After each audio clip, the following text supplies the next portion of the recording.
Interesting. Remove. That's good to know. So apparently we're not going to be on X tonight.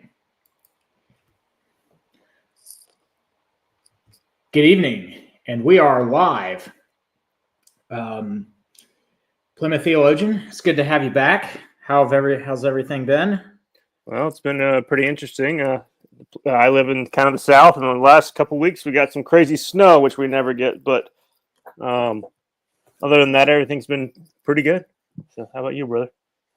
That's good. Yeah, well, we had crazy snow where I was at as well, down on the bayou. So, 9 inches record snow. Yeah, we had 9 here in Georgia, where I live too. So, people were ice skating in Jackson Square in the French Quarter in New Orleans. So, that was quite a sight to behold.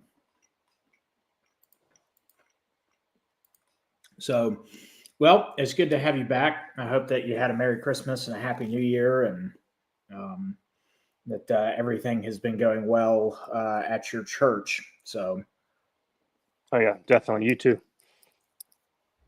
Well, tonight we are going to be going through the last part of chapter 5 and through all of chapter 6 in volume 1 of Schaff's History of the Christian Church. And there are 4 sections comprising this chapter. 3 sections in chapter 6 and 1 section at the end of chapter 5, which I think would probably be better suited to chapter 6. But anyway, Schaff organized it the way that he did over 130 years ago, and so that's the way it is. So would you like to kick us off tonight and maybe give an intro to our audience as to the subject at hand? Yeah. So the end of chapter 5 talk about Christianity in Rome and kind of the origins of the church in Rome. Talks a little bit about the Jews in Rome first, and how many of them were there, and then how the church spread to Rome. Talks about some theories of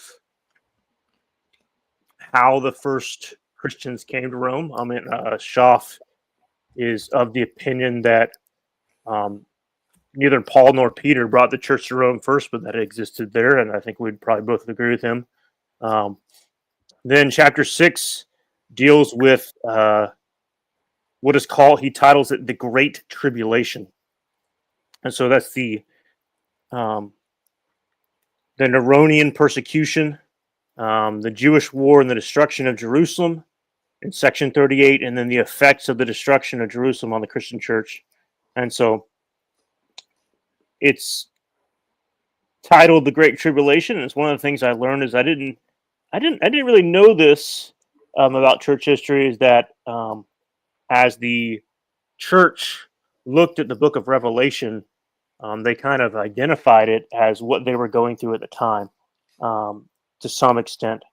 So I didn't actually know that until I read it here at Schaff. I guess my understanding of end times was maybe lacking in that regard, and I think some people will call it a near-term fulfillment and the future fulfillment.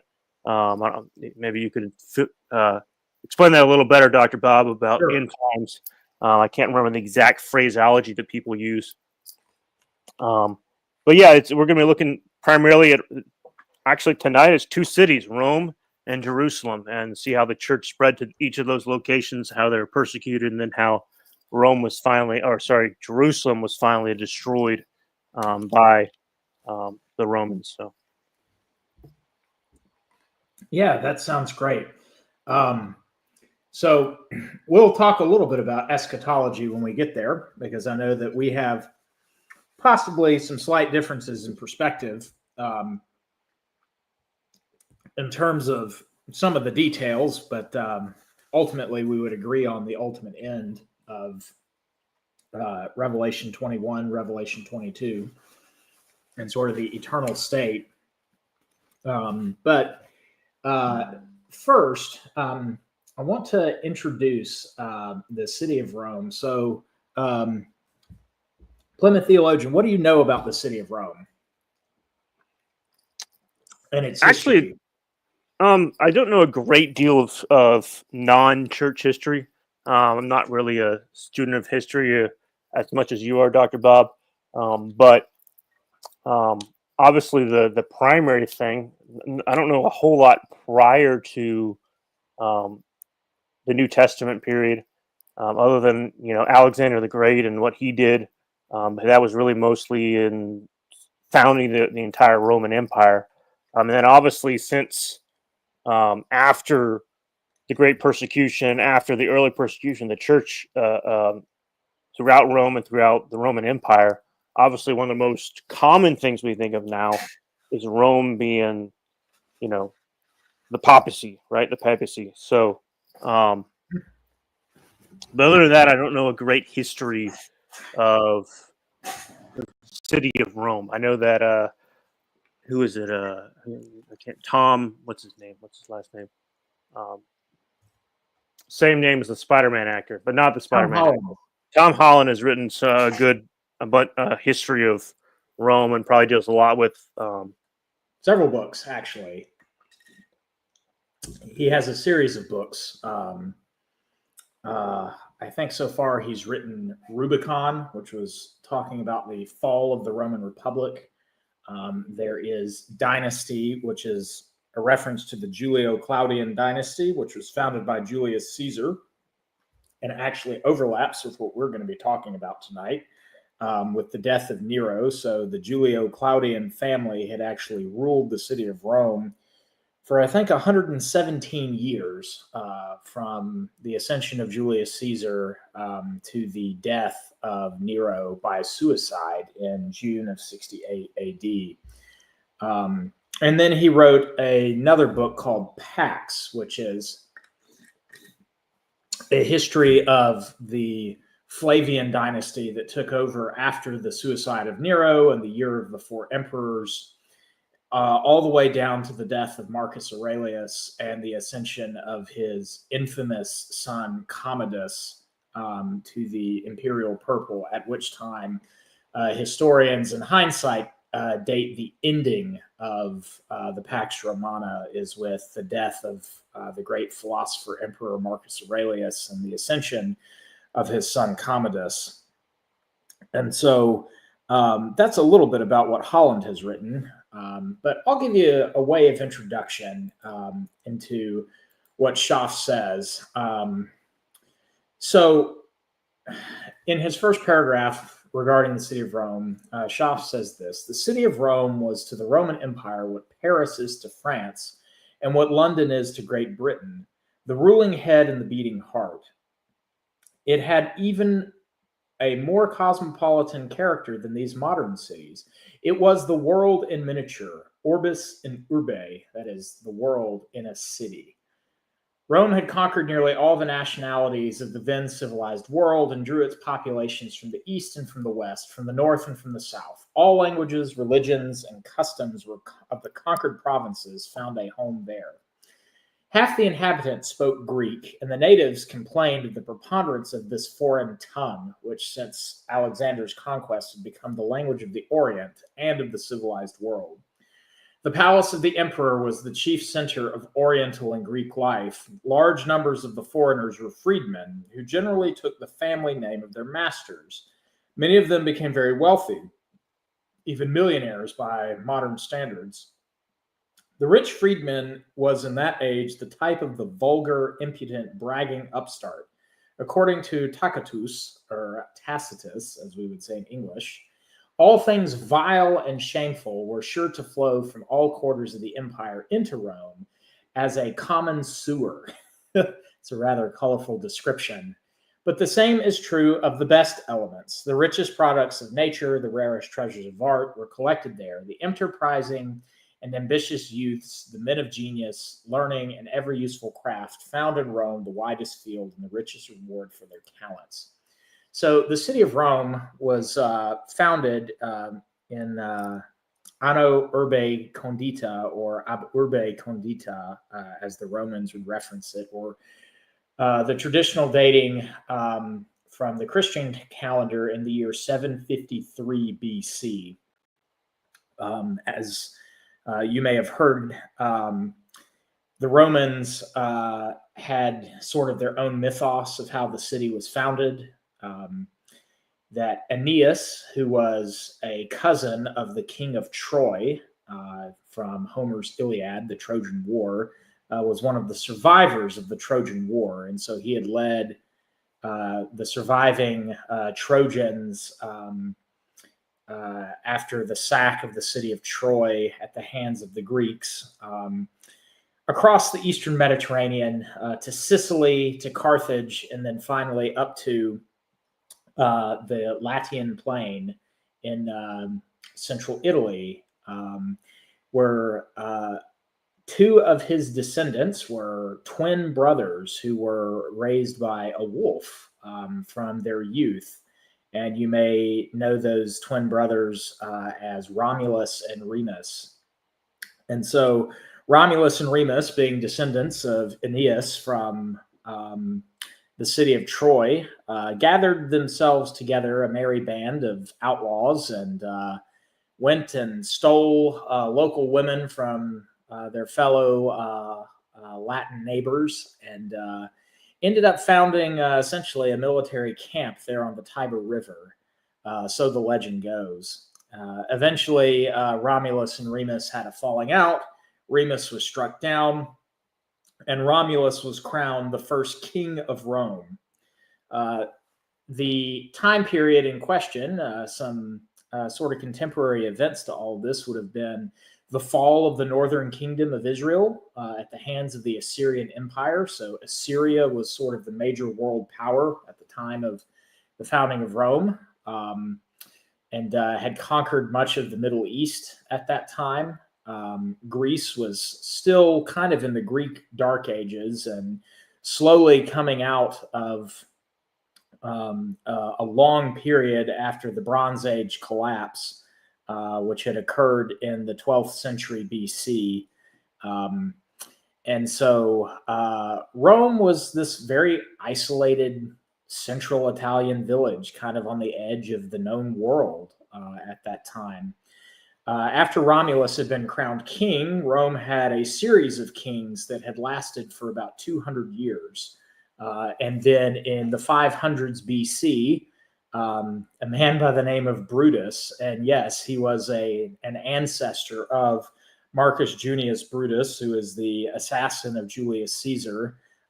He led a group of patricians. These were the descendants of the men who were with Romulus and Remus from the beginning, who had founded the city of Rome. And so they were the fathers of the city of Rome, hence the name patrician.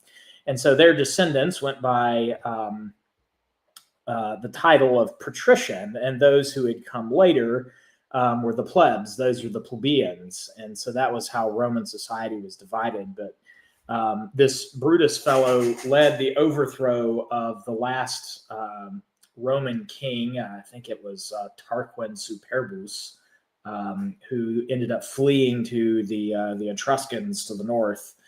And Rome had overthrown monarchical rule, and they established a res publica, in the vein of the great philosopher Plato, a republic, in which there was no longer hereditary monarchical rule. So this was, along with what the Greeks had in their city-states, a very radical form of government that had never really been seen before. Most of human history, you had kings and princes and sort of royalty, royal houses and royal families in civilized societies that had rule. And so monarchy had essentially been the standard government. You think about the pharaohs in Egypt. You think about all the kings of the nations around the people of Israel, and the great Assyrian and Persian monarchies of the East. The Chinese emperors, various kings in India, and so on and so forth. And so this form of government that the Romans had set up was very radical. And To the dying embers of the city of Constantinople in 1453, Rome had always maintained that it was a republic and not a monarchy. And so you had two men who would rule the head of the empire, or the republic in those days, who are called consuls. And so these two consuls, I believe, were elected every year, and they were typically made up of patrician men. And so to have a consular background in your family history was considered something of great prestige. But the consuls didn't rule alone. The Senatus, or the Senate, was founded as well, made up of the patrician class. And they had developed a number of various law codes. You may have heard of the 12 Tables, probably the second most famous ancient law code after the Ten Commandments. Maybe the Code of Hammurabi would be up there as well. And so the 12 Tables were what had governed Roman society. As time had gone along, the plebeians had actually started to gain more and more representation because there were many capable men among the plebeian class. And the title of patrician had become something of a, sort of a relic of the past. And Rome began to grow and expand, absorbing many of its Italian neighbors, defeating their fellow Latin speakers there in central Italy, conquering the Etruscans, who were a mysterious native Italian people to their north, through whom the Romans gained much of their culture. The modern Italian region of Tuscany is named after the Etruscans. And eventually, Rome had expanded so much, even during the time of, the Persian Empire and then Alexander the Great. Alexander never invaded to the west. Most of his attention was occupied in the east, conquering Persia and going all the way to the Indian subcontinent. And so the Romans had maintained their independence and their republic. But after the fall of Alexander and the division of his empire into fours, Rome, along with another city-state, another republic, actually, in the Mediterranean, had begun to form essentially nascent empires. And this other grand city in the Western Mediterranean would become Rome's great rival, and that was the city of Carthage, which was founded, had a similarly sort of mythological, legendary founding by Phoenician sailors from the city of Tyre in modern-day Lebanon. Also, Tyre finds its way into the Bible. Most people would pronounce it Tyre, but Tyre, I think, is the traditional pronunciation.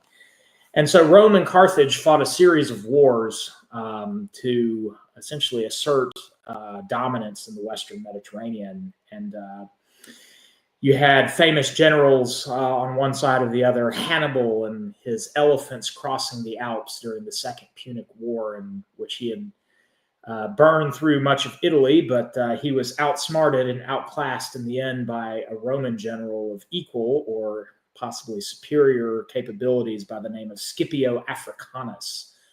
Africanus being his cognomen that he had gained for defeating Carthage at the Battle of Zama. And finally, in 146 BC, the Roman Republic, which had slowly conquered much of the Italian peninsula and then Sicily and started to gain holdings in southern France.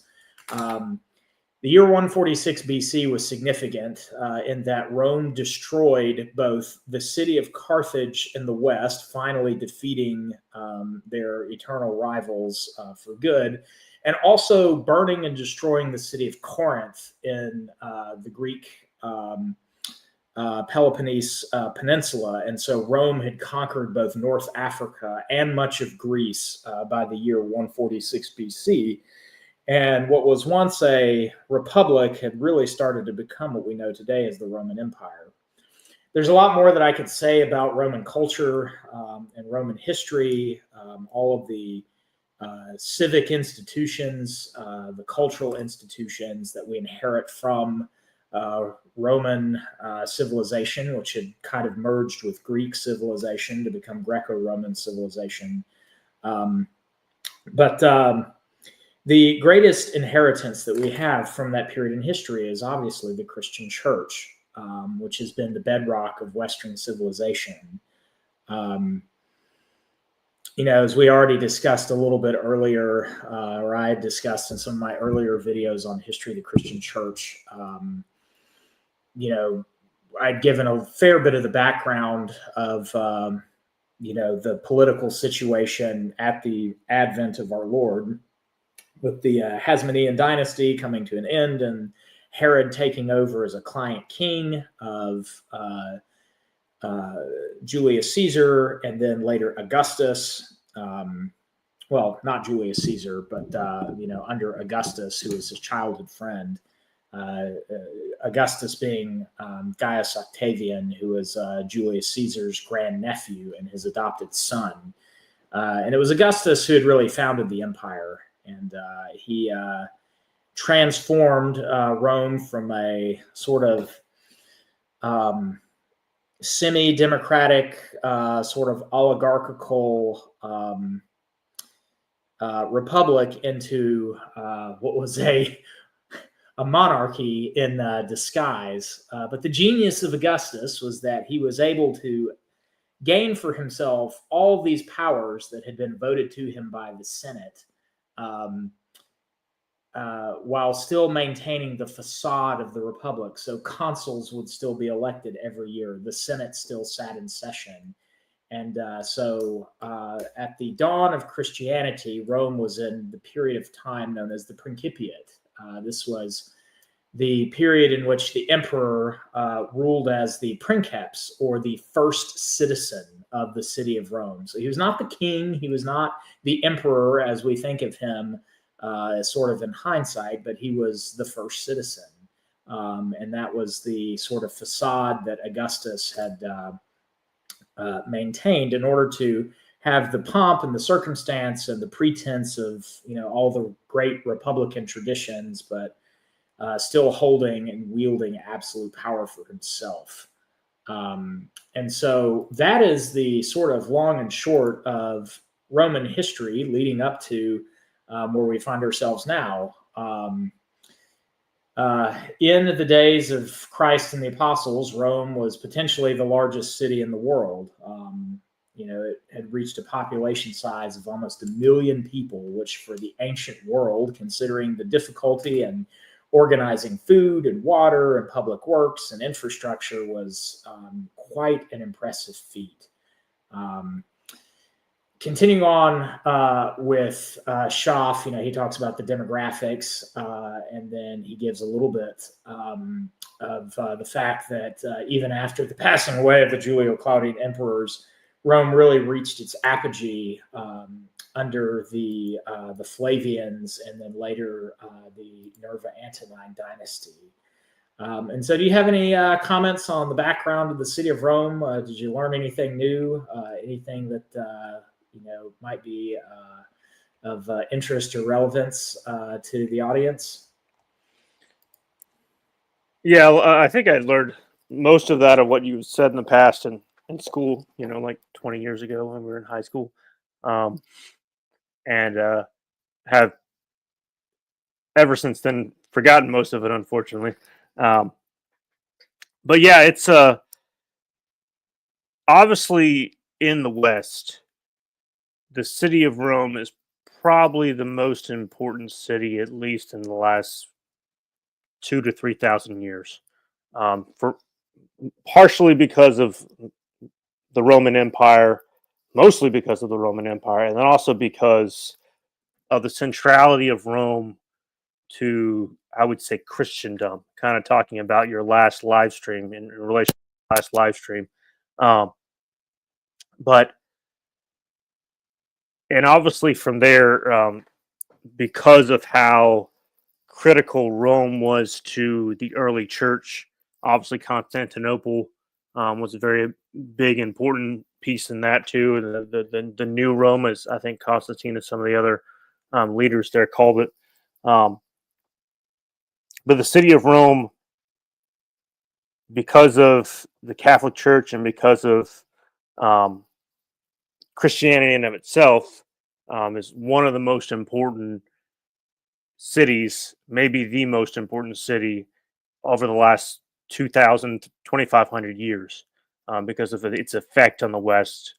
I mean, they even have the phrase, when Rome do as the Romans. I don't know if that's a positive phrase, um, but that's what I would say about it. I mean, it's one of the most important, if not, like I said, the most important city in the West, and how it's influenced not just from Christianity. Well, that's obviously the biggest part of it, um, but the Greco-Roman philosophers, Plato, Socrates, and Aristotle, have had a massive effect on Western thought.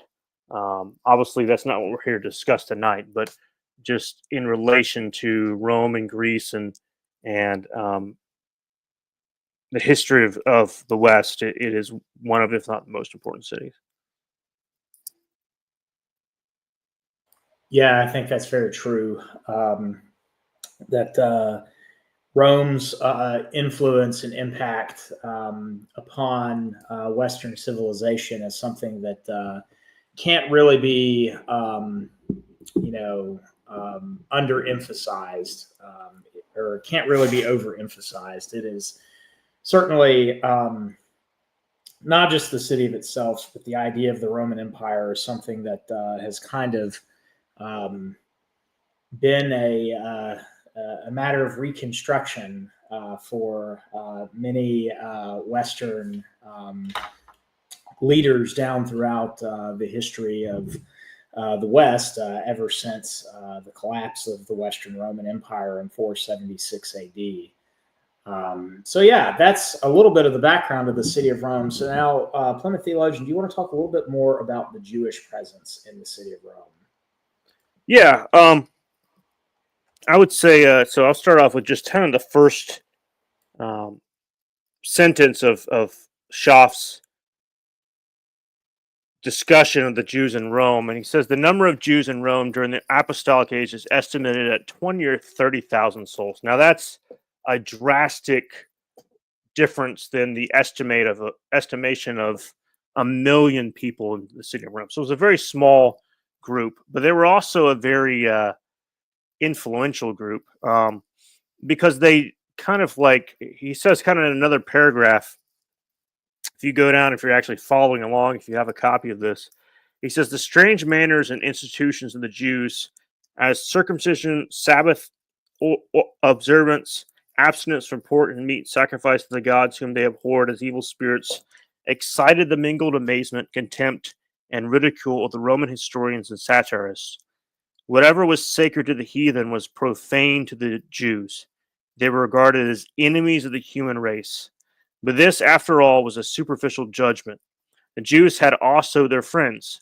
Their indomitable industry and persistency, their sobriety, earnestness, fidelity, and benevolence, their strict observance to law, their disregard of death and war, their unshaken trust in God, their hope of a glorious future of humanity, the simplicity and purity of the worship, the sublimity and majesty of the idea of one omnipotent, holy, and merciful God made a deep impression upon thought and serious persons, and especially upon females who escaped the odium of circumcision. Hence the large number of proselytes in Rome and elsewhere. Horace, Persius, and Geneva, as well as Josephus, testify that many Romans abstained from all business on the Sabbath, fasted and prayed, burned lamps, studied the Mosaic law, and sent tribute to the temple of Jerusalem. Even the Empress Poppaea was inclined to Judaism after her own fashion and showed great favor to Josephus, who calls her devout or God-fearing, though she was a cruel and shameless woman. Seneca, who detested the Jews, calling them, I don't understand Latin, I don't read Latin, so somebody else can figure out what that says. Gens. That means what does that mean? Hard race or a hard people. There you go. Was constrained to say that this conquered race gave laws to their conquerors. The Jews were twice expelled from Rome under Tiberius and Claudius, but soon returned to their trans-Tiberian quarter and continued to enjoy the privileges of religio licita, which were granted to them by heathen emperors, but were afterwards denied them by Christian popes. When Paul arrived in Rome, he invited the rulers of the synagogues to a conference, that he might show them his goodwill and give them the first offer of the gospel, but they replied to his explanations with shrewd reservation and affected to know nothing of Christianity except that it was a sect else everywhere spoken against. Their best policy was evidently to ignore it as much as possible, yet a large number came to hear the apostle on an appointed day, and some believed, while the majority, as usual, rejected his testimony. So obviously, like I said, it was I consider 20 to 30,000 kind of a small group in compared to a million, but Schaff says there were many proselytes. So what he means there, they weren't native born Jews. They weren't people who were Jews by blood, but they were people who, I guess, in this case, in the history of most of the Old Testament, as the Jews failed in their testimony to reach the world with the news of Yahweh and of the coming Messiah. But in this case, they seem to have some effect, and there were some, obviously, who saw the drastic difference in the different way that the Jews lived, and kind of similar to the Christians later, many of them were despised, but others, individuals, he said, those who were thoughtful and serious persons saw the way that they lived and saw the way that they, even though they kind of shunned society and shunned the norms during that day, and I guess some of them came to be proselytes. They came to believe, and some of them just respected him. But clearly, they were not beloved by the rulers, because it says they were twice expelled from Rome under Tiberius and Claudius. And the Jews there, obviously, it ends this section with the Jews in Rome. It's in Acts 28, I believe. I believe I get the right chapter. At least I believe there's 28 chapters in Acts, where Paul goes to the Jews in Rome and he calls them together, the leaders of the church at Rome, and he asks them to hear about their Messiah, the Christ. And obviously, we know what happens there, what I just read, and obviously, you know from Acts 28 what happened is that they, for the most part, not all, but for the most part, they rejected the message of the gospel and they rejected Jesus Christ as their Messiah. And although there were still some who believed, but that kind of summarizes what happened and what was going on with the Jews in Rome, at least at that time. So I guess I'll turn it back over to you, Dr. Bob, to see if you have any comments.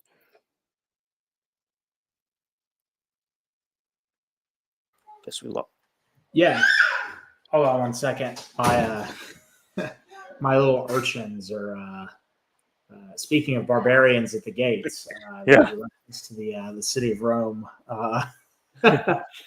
But no, so we actually know some of these details from the Bible. So this history that you mentioned, some of which is actually overlapping. So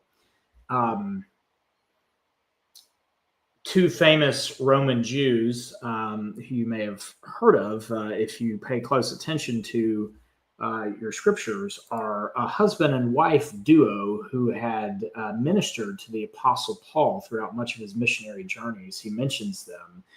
They seem to have been of some means, and the husband was of the same profession as Paul, which was a tent maker, but it seems to be broader than just that he was kind of a leather worker. And so that was the husband, Aquila, and his wife, Priscilla or Prisca.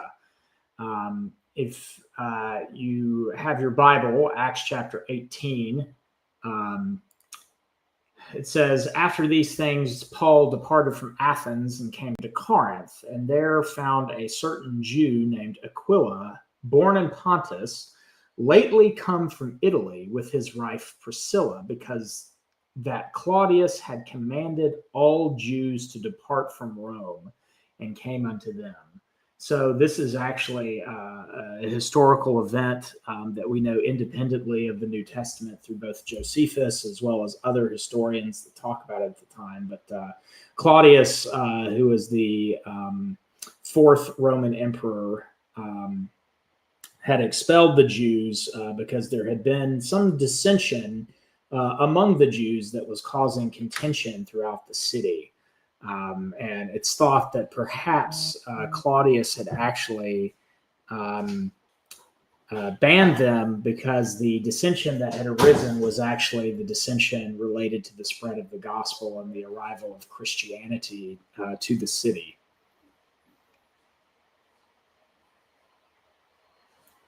So very, very interesting kind of crossover between biblical history and secular history.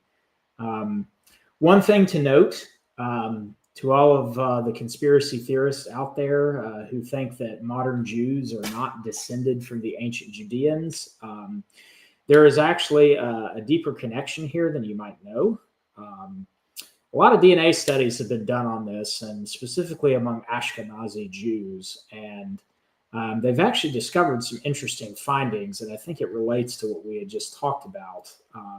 One of those is the fact that while the vast majority of male lineage among those Jews, so if you look at the Y chromosome, which is passed down from father to son, those are all almost exclusively Middle Eastern. So haplogroups J1, J2, and they are found among traditional Levantine peoples from Syria and Lebanon and Jordan and the Palestinians.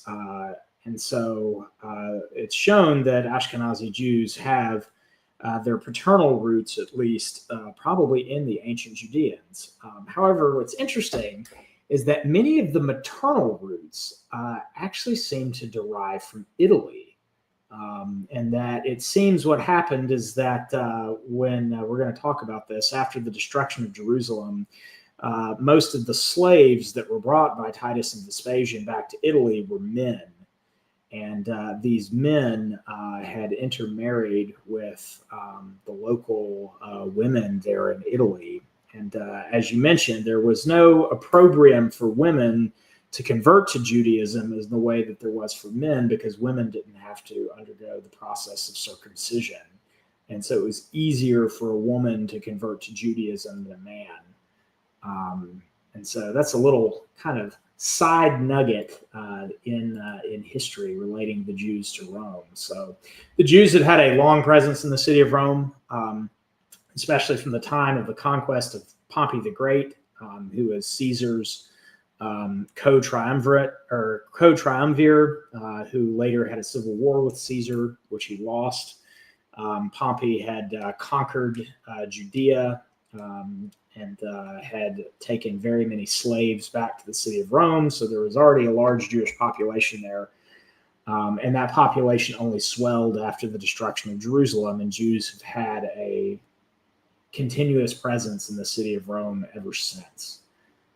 So that's sort of the long and short of the Jews in Rome. Would you like to talk about the arrival of Christianity, and then we'll get into talking about the Apostle Paul? Yeah.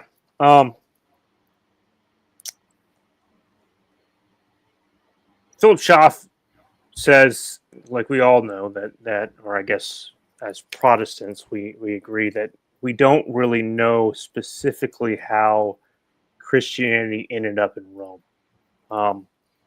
There is a theory that proposed by, I think, probably the Catholic Church and the Eastern Orthodox Church, that Peter went to Rome very early and planted the church and spent 25 years there, and he addresses that in his writing here. But I think it's more likely of the theory that he had, and a theory that I think I agree with this theory, is that most likely what happened is that on the day of Pentecost, when there were people who were coming from all over the known world to come and be at, who had been at the Passover, and we were still there. They heard Peter, the first Christian sermon. They heard Peter preach the gospel in Acts chapter 2. They were converted. They came to saving faith in Christ. And then what did they do? They went home. And indirectly, they became the first Christian missionaries. And so I believe that's what I've always believed in the founding of the Church of Rome, was that it began at the day of Pentecost. I don't know about you, Dr. Bob, but do you kind of agree with that theory, or what's your opinion there? Yeah, absolutely. I think that's probably where the Church at Rome originated from, and it probably started with those few Jews who were converted at Pentecost. Now, there were many Jews, but they were obviously a minority of the overall Judean population that had converted. And like you said, we read in Acts, as Schaff talks about, I forget the specific chapter, but yes, at the day of Pentecost, it talks about those who came from Rome as well. And so I do believe that that is probably where the Church of Rome was founded from, was those first people who had heard the gospel. He actually mentions the idea that I think in one place that Peter had preached the gospel on Pentecost. And so in one sense, Peter had been the founder of Rome, but indirectly, as opposed to directly, founder of the Church at Rome, in the fact that many of the Roman Jews who were there had heard Peter's sermon in Acts chapter 2 and had believed and then gone home. And so in that sense, maybe you can find a little bit of a synthesis between the sort of traditional Catholic as well as the probably more critical Protestant perspectives. But being the capital of the empire, it's certainly possible that early converts who were even not resident there in the city of Rome had traveled to Rome on business as well. But we know that the church is in Rome almost from the very beginning, within easily a decade from the events of the gospel, the crucifixion, and the resurrection. You have at least some sort of Christian community that had been founded in Rome. Yep. So it's certainly one of the oldest Christian congregations that exists to this day.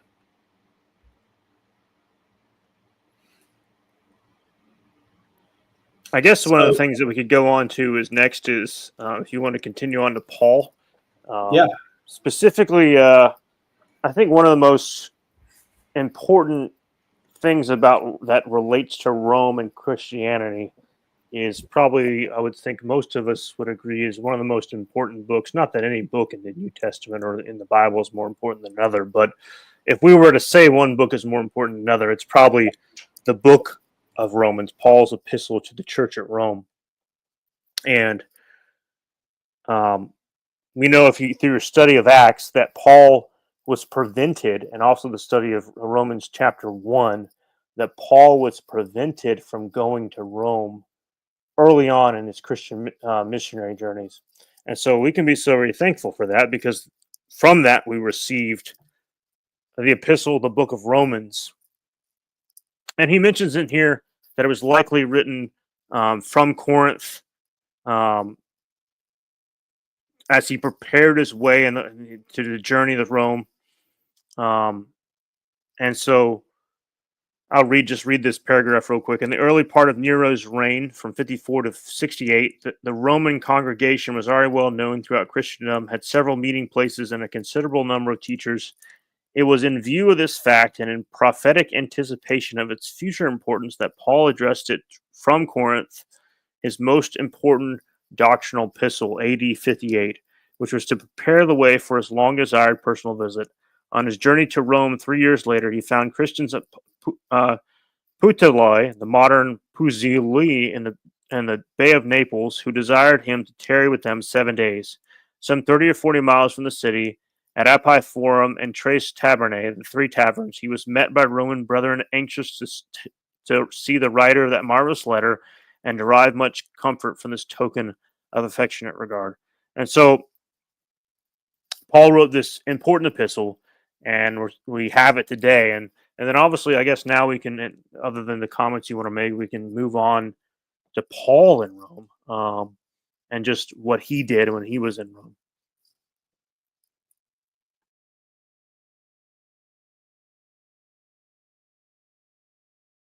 If you want to go No, back yeah, up. I think that that's a good overview. We know that kind of his fourth missionary journey or his arrival to Rome, ends in his arrival in Rome. So Schaff writes, his arrival in Rome early in the year 61, which 2 years later was probably followed by that of Peter, naturally gave a great impulse to the growth of the congregation. He brought with him, as he had promised, the fullness of the blessing of Christ. His bonds were overruled for the progress of the gospel, which he was left free to preach under military guard in his own dwelling. He had with him during the whole or a part of the first Roman captivity his faithful pupils and companions, Luke, the beloved physician and historian, Timothy, the dearest of his spiritual sons, John Mark, who had deserted him on his first missionary tour, but joined him at Rome and mediated between him and Peter, one Jesus, who is called Justus, a Jewish Christian, who remained faithful to him, Aristarchus, his fellow prisoner from Thessalonica, Tychicus from Ephesus, Epaphras and Onesimus from Colossae, Epaphroditus from Philippi, Demas, Pudens, Linus, Eubulus, and others who are honorably mentioned in the epistles of the captivity. They formed a noble band of evangelists and aided the aged apostle in his labors at Rome and abroad. On the other hand, his enemies of the Judaizing party were stimulated to counter-activity and preached Christ from envy and jealousy, but in noble self-denial, Paul rose above petty sectarianism and sincerely rejoiced from his lofty standpoint, if only Christ was proclaimed and his kingdom promoted. He then goes on to say, the number which were converted through these various agencies, though disappearing in the heathen masses of the metropolis, and no doubt much smaller than the 20,000 Jews, must have been considerable. For Tacitus speaks of a vast multitude of Christians that perished in the Neronian persecution in 64. And Clement, referring to the same persecution, likewise mentions a vast multitude of the elect, who were contemporary with Paul and Peter, and who through many indignities and tortures became a most noble example among ourselves, that is, the Roman Christians. That's what happens. Paul goes to Rome and he preaches for a couple of years, and the church swells in its size and number. Do you want to discuss the makeup of the Christians in Rome? Yeah, I'll go ahead and start reading the that first section, if I can get back to it.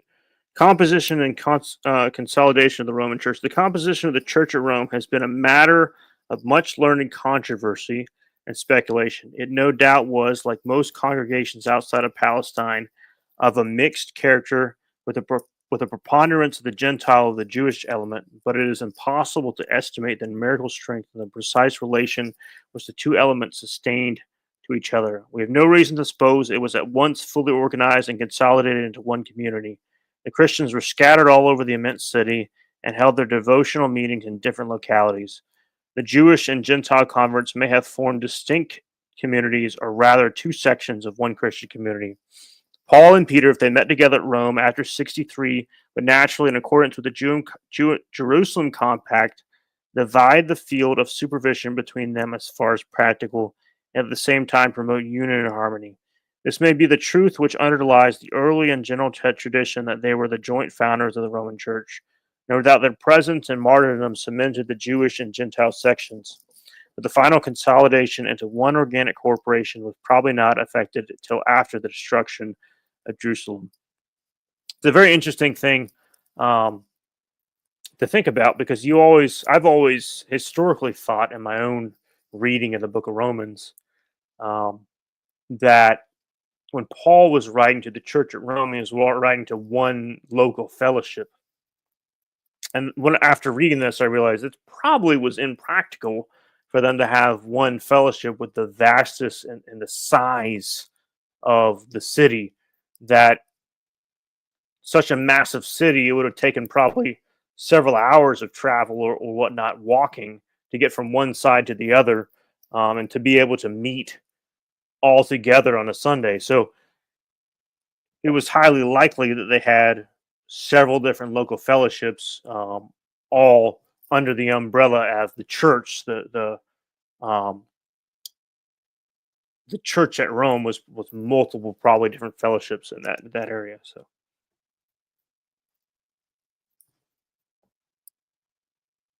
Yeah, absolutely. I think that's certainly indicated, at least hinted at by some of the language, just by having such a large group that you probably have multiple congregations that comprise the Church of Rome, especially by the time of the persecution. And he obviously talks about the consolidation of the church, that there was a sort of a Jewish element of the community, as well as a more Gentile element. But by the time you have the martyrdom of Peter and Paul, and then the destruction of Jerusalem, when you get into the 2nd century, any sort of distinction between Jewish Christians and Gentile Christians in the city of Rome seems to have largely faded away at that time. So I'll just go ahead and talk about this real quick, just the language as well as the social conditions, and then we'll get into chapter 6. So Schaff writes, the language of the Roman church at that time was the Greek, and continued down to the 3rd century. In that language, Paul wrote to Rome and from Rome. The names of the converts mentioned in the 16th chapter of the Romans and of the early bishops are mostly Greek. All the early literature of the Roman church was Greek, even the so-called Apostles' Creed. And that's right. There seems to have been the old Roman Creed, which later gave rise to the Apostles' Creed, seems to have originally had a Greek substrate or Greek origin.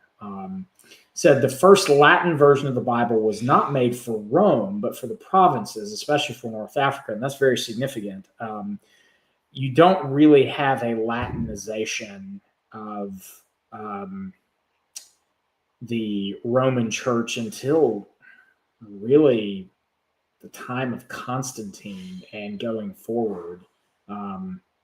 It's not really until you get to the time of Augustine that Latin Christianity, as it's come to be called today, is really the dominant form in Rome. That Greek had remained a very large influence within the Roman Church in the early period. And that many of the Latin fathers, whether it be Tertullian or Cyprian or Augustine, actually came from North Africa. Irenaeus as well, coming from Gaul. And that you don't really see Latin Christianity come to Rome until later. So I think that's very, very significant. He then goes on to talk about the social condition of the city of Rome. Would you like to pick up with that? Sure. He says the great majority of the Christians in Rome, even down to the close of the 2nd century, belonged to the lower ranks of society. They were artisans, freedmen, slaves. The proud Roman aristocracy of wealth, power, aristocracy. Man, I must be tired. Aristocracy of wealth, power, and knowledge, despite the gospel, despised the gospel as a vulgar superstition.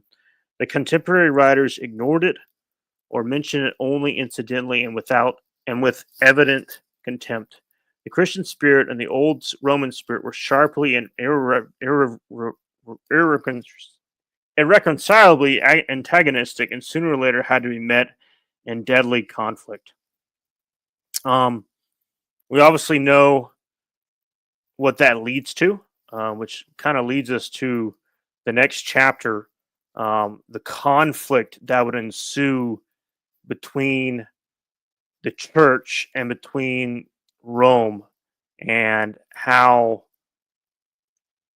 obviously we'll get there in a second, but how as Christians they could not partake in really majority of the society itself, because there was so much paganism and offering of sacrifices to idols and all these different things that were happening in the pagan Roman world, as we see in actually in Romans chapter 14 and 1 Corinthians, I believe it's chapter 10 also, and how the Christians were to deal with these societal things. And so that leads us kind of to the Roman conflagration and the Neronian persecution. Yeah, so I think that's a great time to move on to chapter 6 and getting into the Great Tribulation. I love the first quote. In section 37, the Roman conflagration and the Neronian persecution, and it says, "And I saw the woman drunken with the blood of the saints and with the blood of the martyrs of Jesus. And when I saw her, I wondered with great wonder." Apocalypse 17:6, which is we know as Revelation 17:6. Apocalypsis being the Greek term for revelation.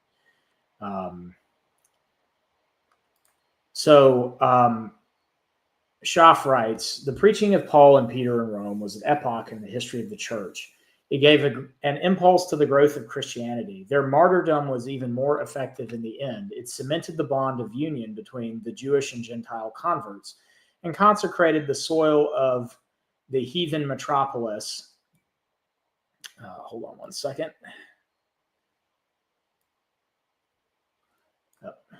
Adjusting my window. "Consecrated the soil of the heathen metropolis. Jerusalem crucified the Lord. Rome beheaded and crucified his chief apostles and plunged the whole Roman church into a baptism of blood. Rome became for good and for evil the Jerusalem of Christendom, and the Vatican Hill the Golgotha of the West.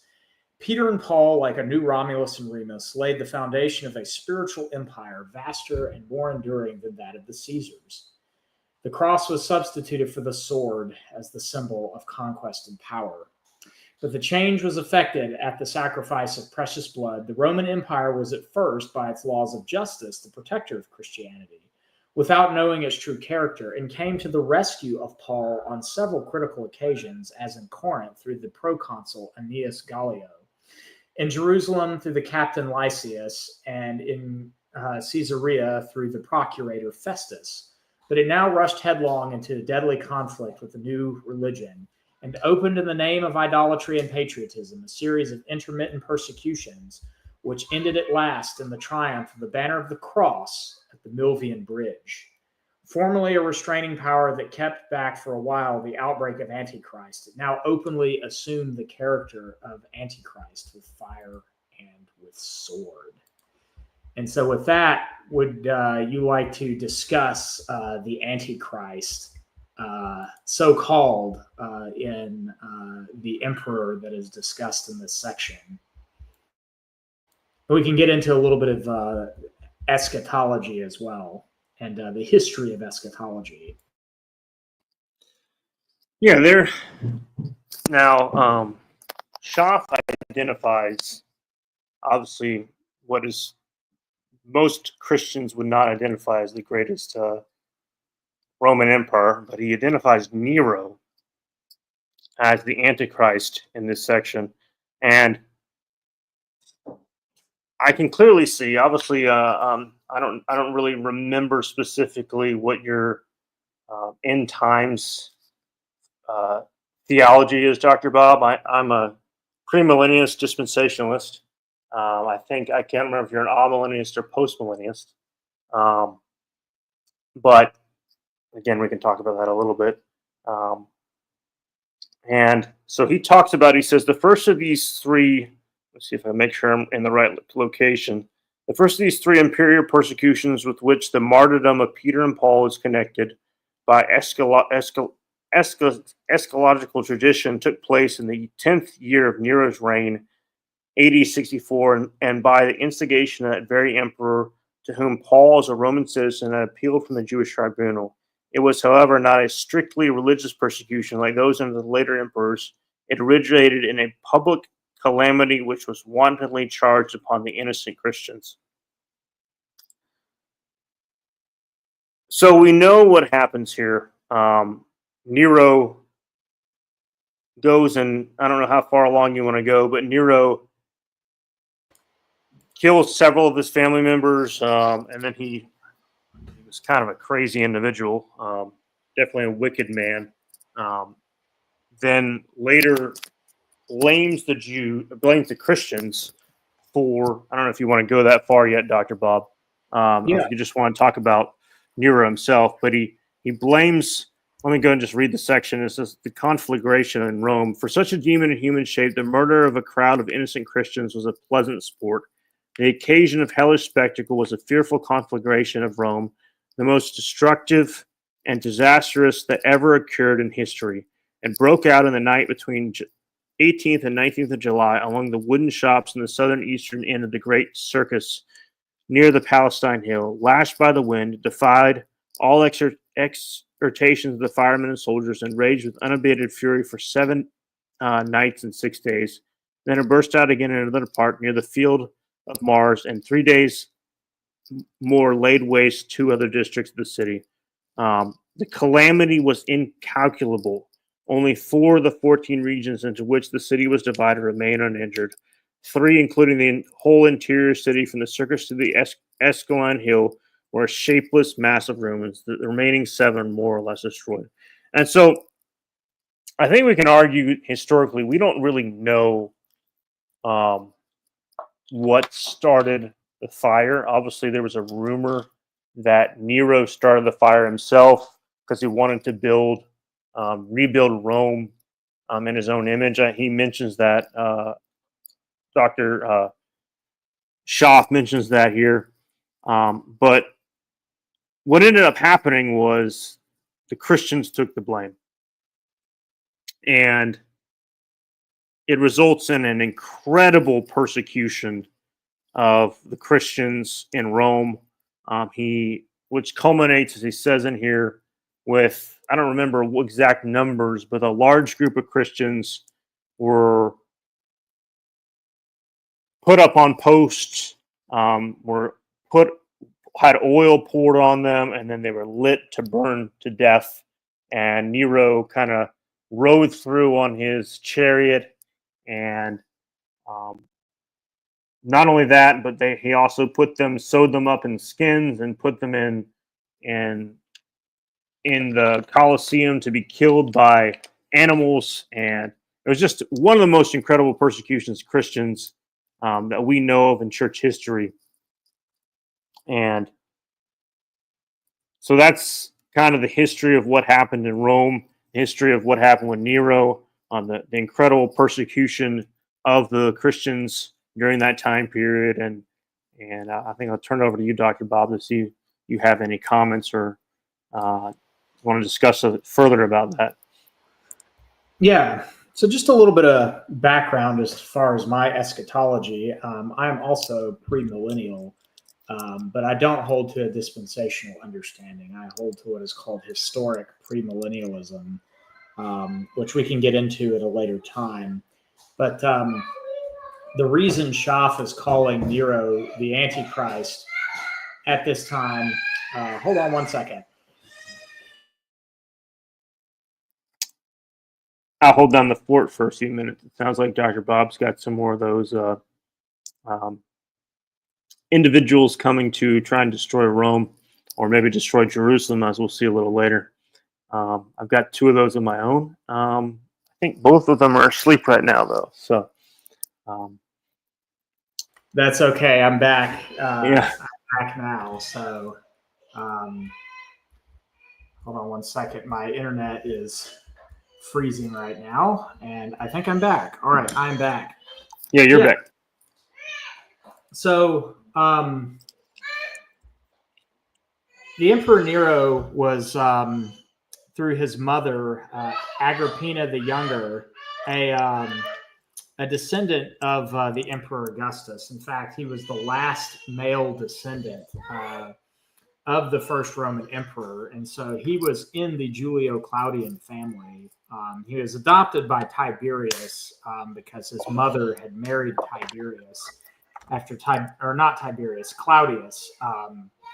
After Claudius's first wife, Messalina, of whom there's a very famous sort of old 1950s, 1960s sword and sandals film named after her. So it's a fascinating story, but he comes to power through his mother. There's a thought that they actually poisoned the old Emperor Claudius so that Nero could take the throne. There was kind of a rivalry between the Julio and the Claudian branches of the Julio-Claudian dynasty.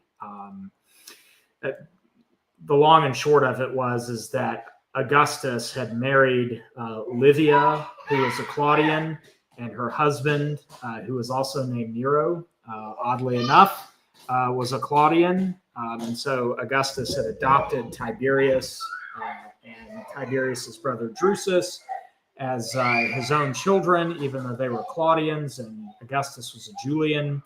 And the two families had kind of gotten, through intermarriage and that kind of stuff, come to be, sort of related to one another. And so Nero is the last member of this Julio-Claudian family to rule on the Palatine Hill. And as you mentioned, he had kind of a mean streak even as a young man, but not necessarily anything outstanding compared to, sort of contemporary emperors. All emperors sort of had a certain, a certain mean streak to themselves. And for the first few years of his reign under his teacher Seneca, who I believe is a senator as well, and a sort of famous philosopher at that time,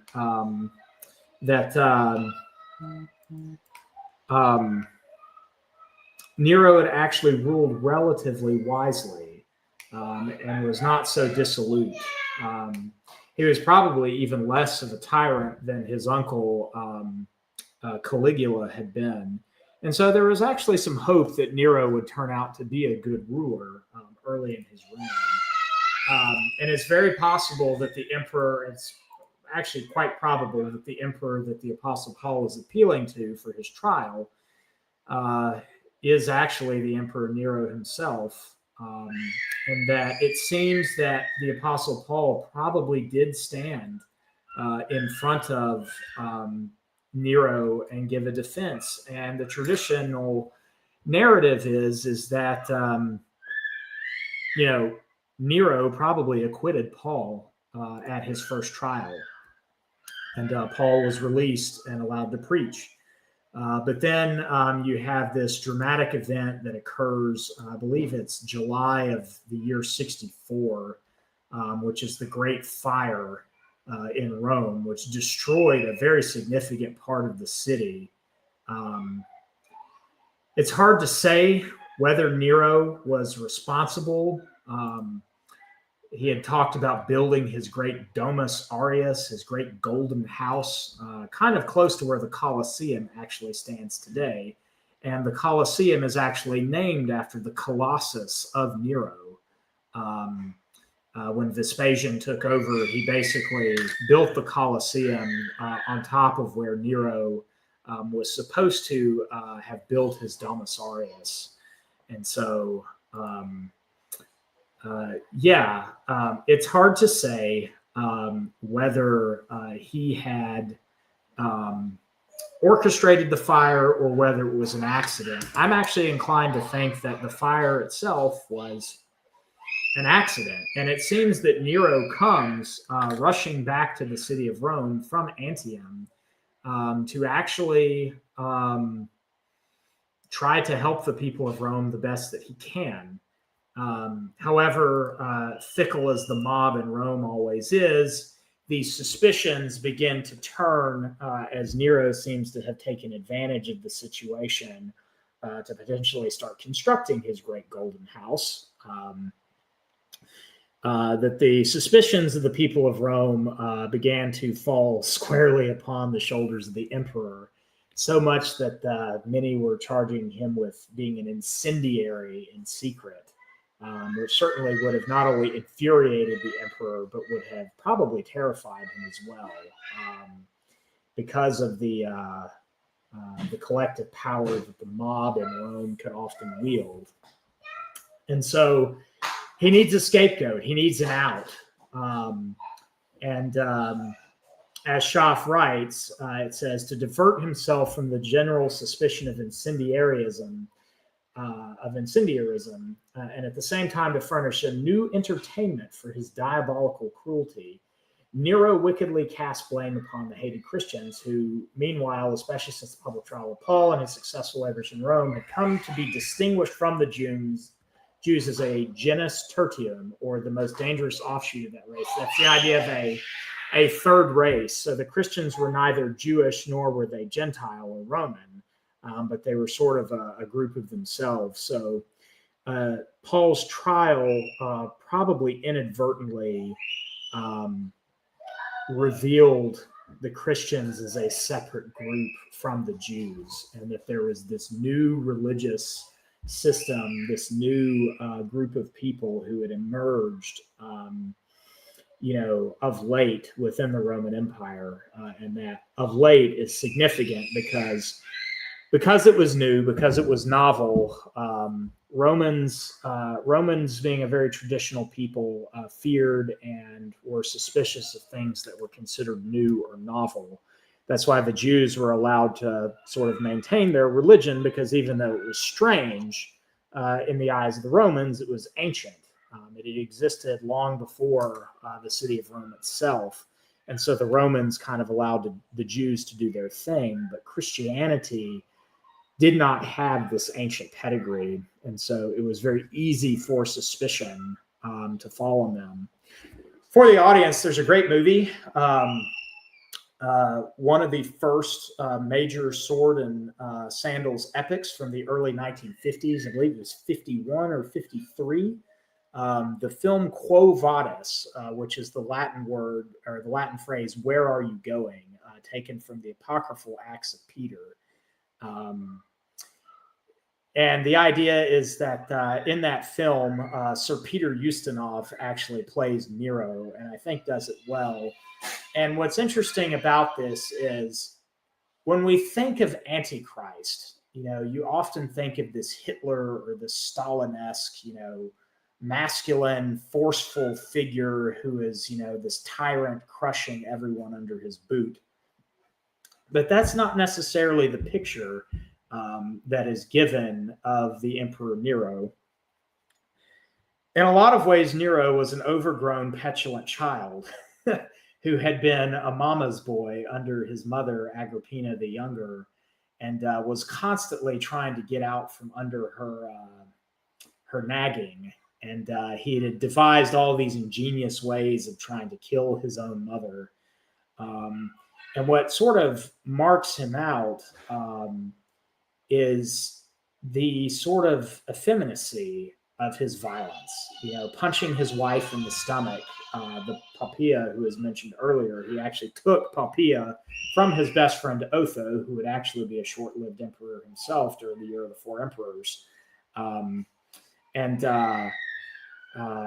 Killing his mother and, sort of hanging out with the lads and getting, sort of wasted drunk, and also having the desire to be an actor, really taking, Suetonius, who is the famous historian from a generation or two later, writing the 12 Lives of the Caesars. The Caesars had kind of always seen themselves as actors in a way on a stage, but it was purely metaphorical. Actors were despised within Roman society. And so Nero was the first to really take that literally and actually performed in plays. And as everyone knows, Nero fiddled while Rome burned. It wasn't a fiddle that he played, because a fiddle hadn't been invented yet, but it was a lyre or a harp.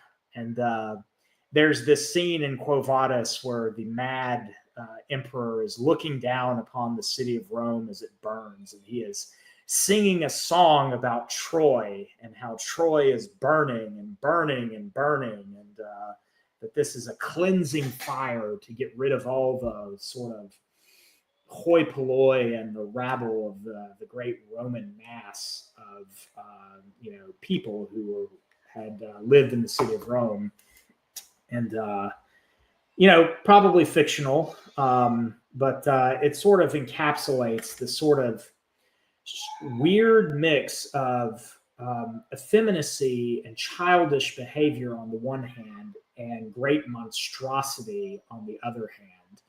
And in a lot of ways, I think that's a fitting representative of sin, and sin is most embodied in the person of Antichrist.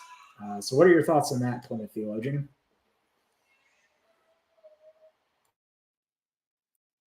Yeah, I mean, the Bible talks about in several locations the Antichrist, the Antichrist, large, and the spirit of the Antichrist, lowercase. And so, sin is definitely in and of itself with the spirit of the Antichrist. But just back to Nero and the character of Nero.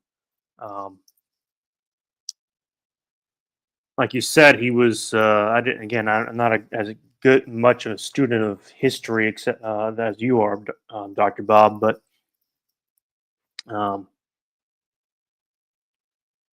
the reality is that the situation is that he needed, like you said, he needed a scapegoat, and it ended up being the Christians, and thus turned the beginning of what Philip Schaff calls the Great Persecution, which is the incredible persecution of, well, the Great Tribulation is what he titled this chapter, and the Great Persecution of the Christians in Rome.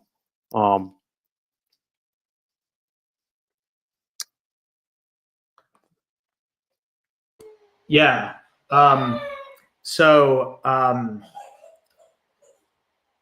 What's interesting is that by this point in his history, the Emperor Nero had already killed both his mother and his wife. And so the idea that he would be above killing Christians was not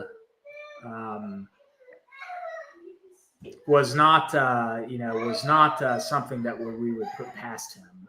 So how about you take a few minutes to talk about your view of the end times? I'm going to help my wife put our boys down, and then I will rejoin you shortly. Sound good? Sounds good. Okay, so I am a dispensationalist, premillennialist. I believe in a literal 7-year tribulation, and I believe that tribulation is still to come. I believe in a pre-tribulation rapture. I think you see that in what I would believe is from 1st and 2nd Thessalonians and Romans chapter 15. And so I believe Christ will one day come back and receive his church to himself, that where he is, there we may be also. I believe, honestly, I think that's what all Christians believe, all who believe in the biblical text, whether you're premillennialist or amillennialist or postmillennialist, that one day we will all be received into the eternal state. But still yet to come is, in my view, and most dispensationalists, premillennialist dispensationalists, that is, and pre-tribulation rapture dispensationalists, is that we will be raptured before this great tribulation. And so the entire church will be taken out, and what will be left is just non-Christians. The Jewish nation will be there, and the Lord will, many Jews will be saved. There'll be, you can see in, where is it? Revelation chapter 7, there'll be 144,000 Jews, 12,000 from each tribe, who will essentially be witnesses. They'll be sealed. They'll be servants of God during the Great Tribulation. And the gospel will still go forth during in the Great Tribulation, during this 7-year period. We believe that the Antichrist is still yet to come. The Antichrist. Obviously, there's been many Antichrists. There's been this lowercase Antichrist. There's been the spirit of the Antichrist. is still in this world today. But what begins the 7-year tribulation is an agreement that the Antichrist makes with the Jewish nation, with the Jews, and it's a agreement, a treaty of peace that will last 3.5 years. We see all this in some of this in the book of Daniel also, and they will have peace for those first 3.5 years, and then after the 3.5 years, the peace treaty will be broken, and there'll be great tribulation, great persecution on the Jewish nation. From then on, there'll be the last 3.5 years. There'll be great persecution, great tribulation, as I said. You'll have the different judgments, the different bowls, and then finally, at the end of the 7-year tribulation, Christ will come on a white horse in Revelation chapter 19. He will defeat the beast and his armies, defeat the Antichrist. He'll cast him into the lake of fire. And then, as we see in Revelation chapter 20, that Satan will be bound for 1,000 years. And there'll be a literal 1,000-year reign of Christ on the earth. Now, again, I understand that there are many different opinions. I haven't really studied them very deeply. I've got a generic idea of what amillennialism and postmillennialism teaches. Some say that Christ is ruling and reigning now, and they don't take the 1,000 years literally. The problem I have with not taking the 1,000 years literally is, and their argument, they have a good argument. They say, well, most of the other things in the book of Revelation is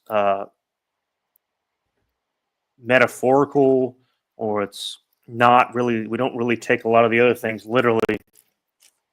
But, there are some things that we do, numbers that we do take literally. We talk about the 2 witnesses. We think that there's probably only 2 witnesses.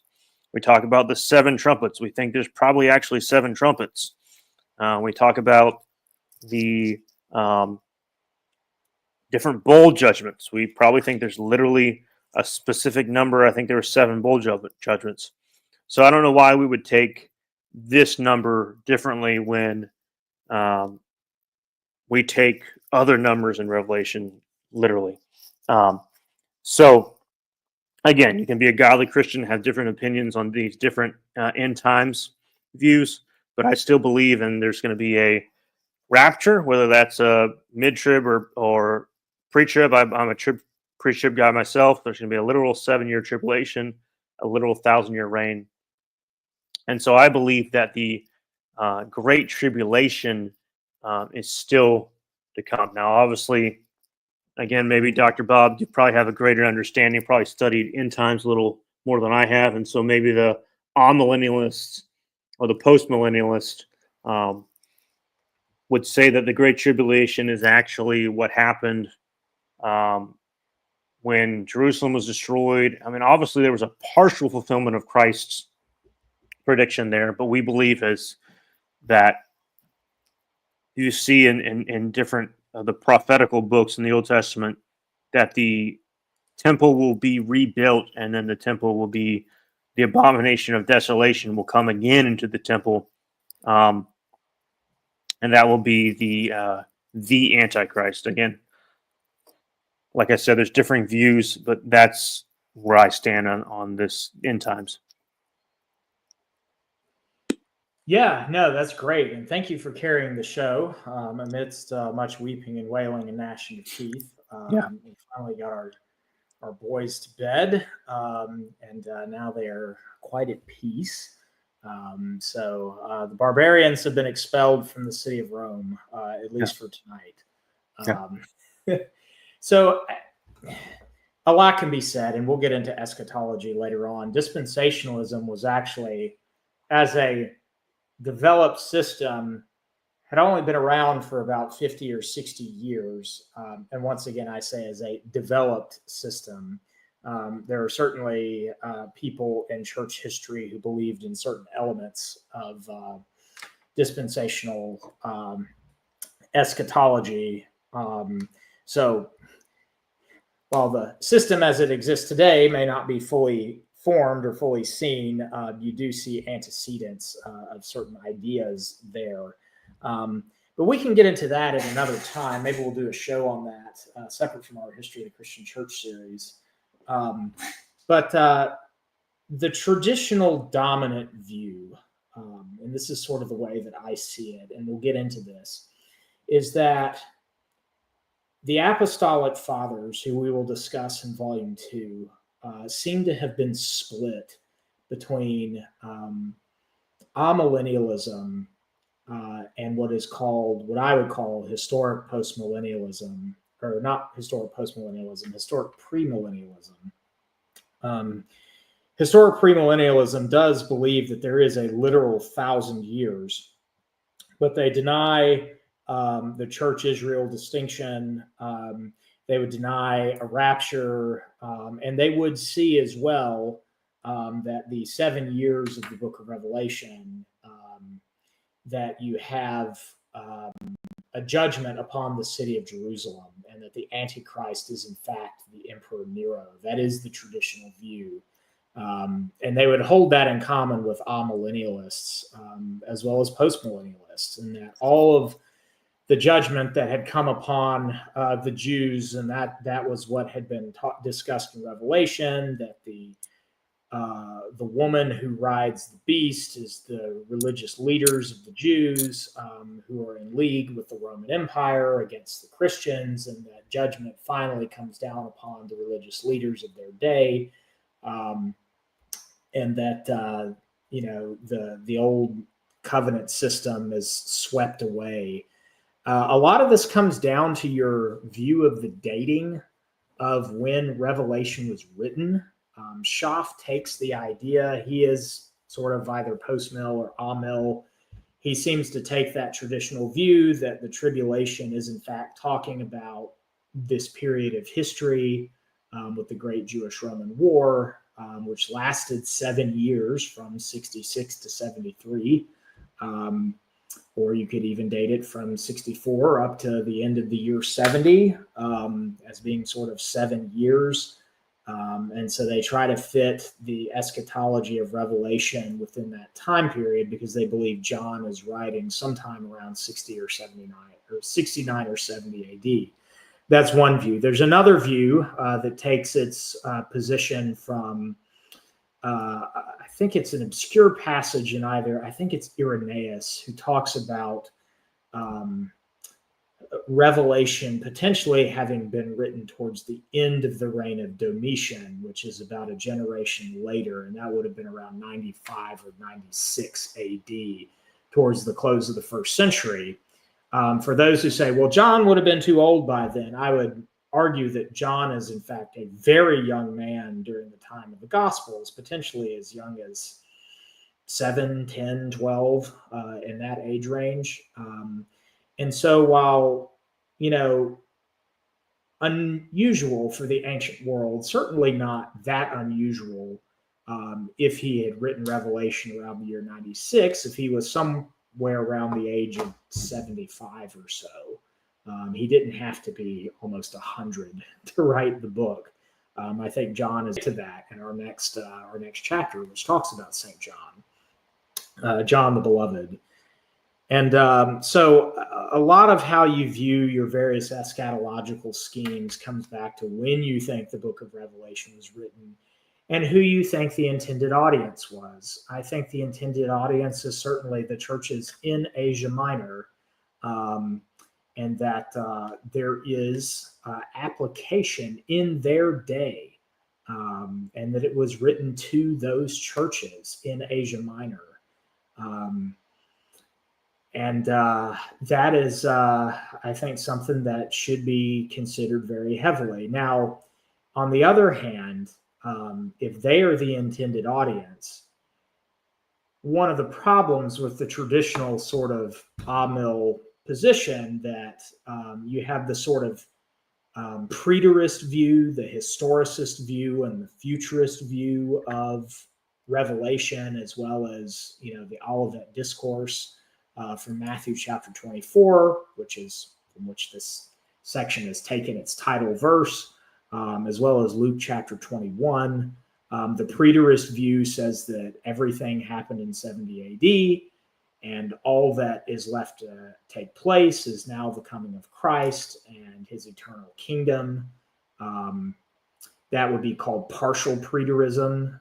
There's the futurist view, which you expounded, which dispensationalism is but one example of a futurist view, whereas all of these prophecies are yet to take place in the future. And then there's actually a third view, which is very interesting, called the historicist view, which sees in the book of Revelation the unfolding of history over time. And so that all the events in Revelation, they sort of start during the age of the apostles, and they unfold throughout history. And so that we are now living through the unfolding of the book of Revelation, and as history passes by. So I think the historicist view is actually a very intriguing view that's not talked about enough. Yeah, I've heard of that too. That each, you said specifically that each church represents an age of, each church in Revelation represents an age of church history. Yeah, I've heard that view too. Yes, exactly. So that's the sort of historicist view. Then there is a view that I would call outright heretical, which would be full preterism, that says that everything happened in 70 AD, including the resurrection, the final judgment, and now we are living in the eternal state. That is the one view of eschatology that I think is not only heretical, but damnably heretical. Because I would just say I really hope that they're wrong, because I hope this is not the eternal state. They do exist. There are several people out there on YouTube. There's one guy in particular. I'm trying to find out who he is. If they're right, then our friend out in Texas would be right that this is our best life now. Yes. I'm trying to remember. There's a famous full preterist who's out there. He runs a channel called The Preterist Perspective, I believe. Let's see.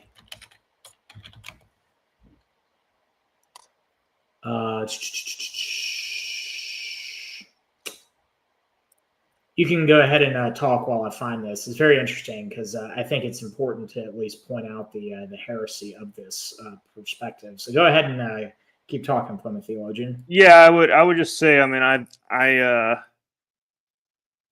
I did not actually know that there were people who believe that, and I would concur that, agree 100% that if you believe that we're in the eternal state, that's definitively heretical,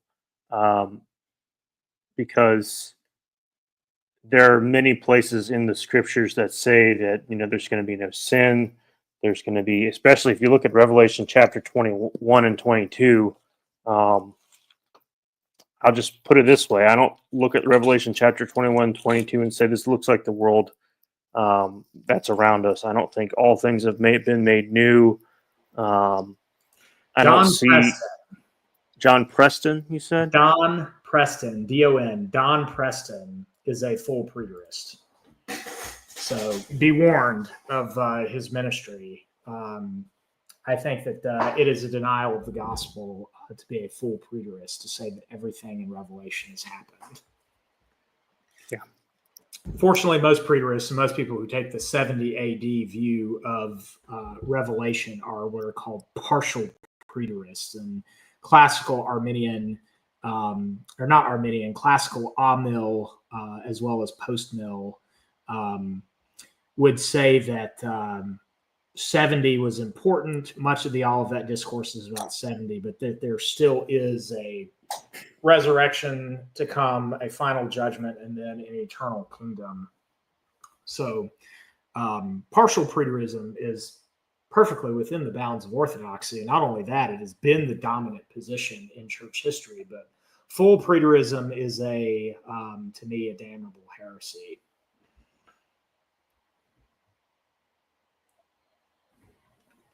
Sorry, I missed that last part. One of my barbarians escaped its confinement and is being.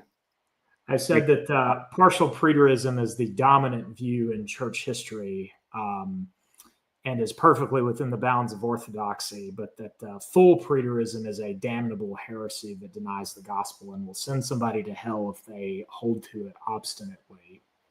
Yeah, I agree. So anyways, let us get back to the Antichrist, as we will call him. And I think you can see, at the very least, we can all agree that whether you believe Nero is the Antichrist or an Antichrist, for the Christians in that day, in that time,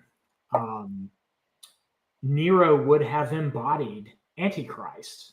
And that we can say for sure that at the very least, he is a type of Antichrist, one who sets himself against Christ and all that is called God, who persecutes the church, who bathes himself in the blood of the martyrs, but who is in the end cast down in judgment, and that he will be one of those enemies who is put under the feet of Christ in the eternal kingdom and in the eternal state. Yeah. And so let's get back to the persecution itself. I was going to mention something about the extent of the persecution and how that also relates to your view of eschatology, but I'll get to that in a little bit. I'll just read the persecution of the Christians. I'll pick back up.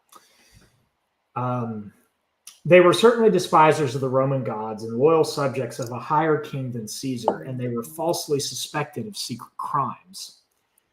The police and people, under the influence of the panic created by the awful calamity, that's the Great Fire in Rome, were ready to believe the worst slanders and demanded victims. What could be expected of the ignorant multitude when even cultivated Romans such as Tacitus, Suetonius, and Pliny stigmatized Christianity as a vulgar and pestiferous superstition? It appeared to them even worse than Judaism, which at least was an ancient national religion, while Christianity was novel. This goes back to what we were talking about earlier, Plymouth theologian, that there is the novel aspect that marked Christianity out for suspicion. Detached from any particular nationality and aiming at universal dominion, some Christians were arrested, confessed their faith, and were convicted not so much, says Tacitus, of the crime of incendiarism, but as of the hating of the human race. Their Jewish origin, their indifference to politics and public affairs, their abhorrence of heathen customs were construed into an odium generis humani, that is sort of an odium or a stench among all mankind. And this made an attempt on their part to destroy the city sufficiently plausible to justify a verdict of guilty. An infuriated mob does not stop to reason and is as apt to run mad as an individual. Boy, is that applicable. Boy, is that an applicable statement. Indeed. That's human history right there.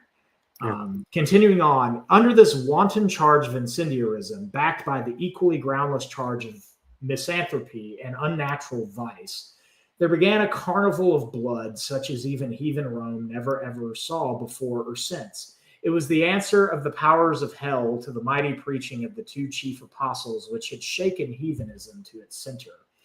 A, quote, vast multitude, end quote, of Christians was put to death in the most shocking manner. Some were crucified, probably in mockery of the punishment of Christ. Some sewed up in the skins of wild beasts and ferocity of mad dogs in the arena. The satanic tragedy reached its climax at night in the imperial gardens on the slope of the Vatican, which embraced, it is supposed, the present site of the palace and church of St. Peter. Christian men and women covered with pitch or oil resin and nailed to posts of pine were set alight and burned as torches for the amusement of the mob, while Nero, in fantastical dress, figured in a horse race and displayed his art as a charioteer. Burning alive was the ordinary punishment of incendiaries, but only the cruel ingenuity of this imperial monster, under the inspiration of the devil, could invent such a horrible system of illumination. This is the account of the greatest heathen historian. The fullest we have, as the best description of the destruction of Jerusalem is from the pen of the learned Jewish historian. Thus, enemies bear witness to the truth of Christianity. Tacitus incidentally mentions in this connection the crucifixion of Christ under Pontius Pilate in the reign of Tiberius.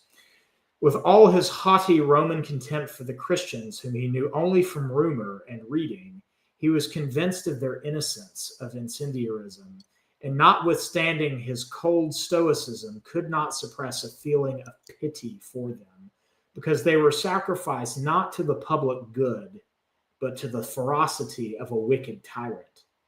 Some historians have doubted not indeed the truth of this terrible persecution, but that the Christians, rather than the Jews, or the Christians alone, were the sufferers.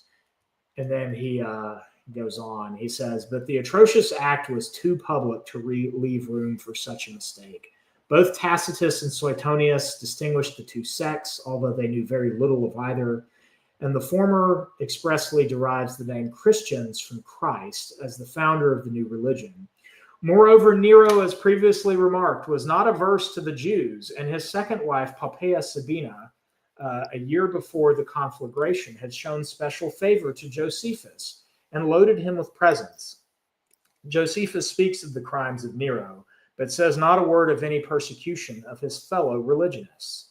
This alone seems to be conclusive. It is not unlikely that in this, as in all previous persecutions and often afterwards, the fanatical Jews, enraged by the rapid progress of Christianity and anxious to avert suspicion from themselves, stirred up the people against the hated Galileans, and that the heathen Romans fell with double fury on the supposed half-Jews, disowned by their own strange brethren.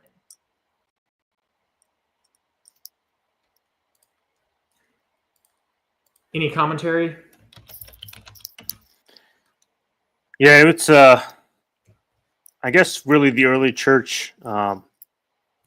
We see first initially the persecution comes primarily from other Jews, and then from, obviously we know the story of the Apostle Paul was one of the greatest persecutors of the Christian church in the first couple of decades. But then we see this begins what is several hundred years of great persecution of Christians. I don't know that the persecution is this severe in the next several hundred years, but it's until the time of Constantine, where actually I don't even think it was Constantine himself. The Edict of Toleration. Remind me who that was, Dr. Bob. Was it Constantine or was it? So I'll give you the history, and we'll talk about this, I believe, as towards the end of Volume 2 or the beginning of Volume 3. Yeah. There is another persecution that probably outstrips this one in extent quite greatly, actually. And that is actually right before the Edict of Toleration. In 303 AD, Diocletian, who was the Augustus of the East and sort of the main Roman emperor, because that was the time of the Tetrarchy after the crisis of the 3rd century. He and his co-emperor Galerius, probably mainly at the instigation of Galerius, instituted what was called afterwards the Great Persecution, or the Diocletianic persecution, the persecution of Diocletian, in which an empire-wide persecution was leveled against the Christian faith. Bibles were burned, clergy were arrested, church edifices, which had started to pop up by that time, were demolished. Many Christians were put to death. it was basically an attempt to unify the empire under the dominate, which had come to be the form of imperial government at that time. And Diocletian and Galerius being primarily soldiers in their prior life, the Roman army was the bastion of paganism and sort of the old traditional Roman religion. These soldier emperors despised the Christians who were more cosmopolitan and who typically were not soldiers, although there were some Christians in the Roman army. And so they had basically decided to try to end Christianity at that time. Fortunately, in the West, there was an emperor by the name of Constantius Chlorus, that name sounds familiar, who was secretly married to a Christian woman by the name of Helena. And they gave birth to a son whose name was Constantine.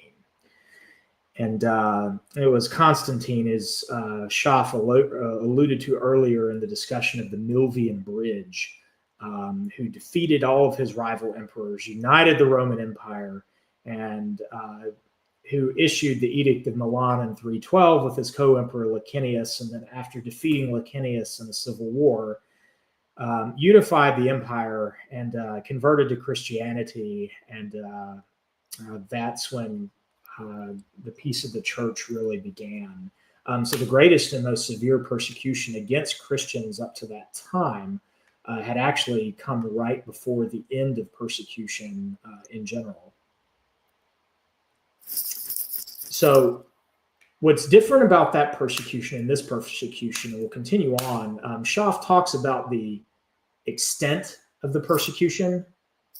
He says the heathen historians, if we are to judge them from their silence, seem to confine the persecution to the city of Rome, but later Christian writers extend it to the provinces. The example set by the emperor in the capital could hardly be without influence in the provinces and would justify the outbreak of popular hatred. If the apocalypse was written under Nero or shortly after his death, John's exile to Patmos must be connected with this persecution. It mentions imprisonments in Smyrna, the martyrdom of Antipas and Pergamos, and speaks of the murder of prophets and saints and all that have been slain on the earth. The epistle to the Hebrews 10:32-34, which was written in Italy, probably in the year 64, likewise alludes to the bloody persecutions and to the release of Timothy from prison, Hebrews 13:23. And Peter, in his first epistle, which may be assigned to the same year, immediately after the outbreak of persecution and shortly before his death, warns the Christians in Asia Minor of a fiery trial which is to try them, and of sufferings already endured or to be endured, not for any crime, but for the name of Christians. The name Babylon for Rome is most easily explained by the time and circumstances of the composition. Christianity, which had just reached the age of its founder, seemed annihilated in Rome, with Peter and Paul in the first generation of the Christians was buried. Darkness must have overshadowed the trembling disciples, and despondency seized them almost as deep as on the evening of the crucifixion 34 years before. But the morning of the resurrection was not far distant, and the very spot of the martyrdom of St. Peter was to become the site of the greatest church in Christendom and the palatial residence of his reputed successors.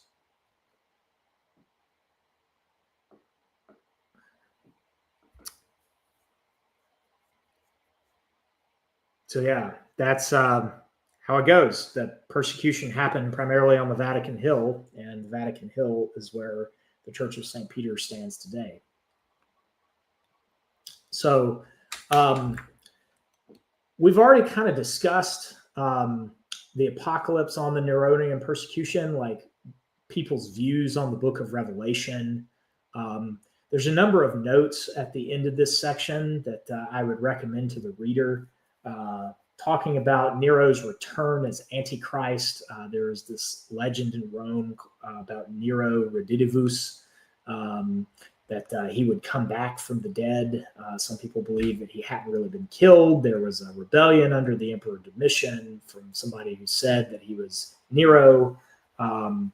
commentators had discovered an allusion to Nero and the Hebrew letters Neron, Kaiser, the mysterious number 666, which I must say there's actually a textual variant there. Do you know what the oldest manuscripts actually give the number of the beast as, Plymouth theologian? I've seen it in my Bible, but I cannot remember what the exact. Was it 616 or 606? Yes, 616.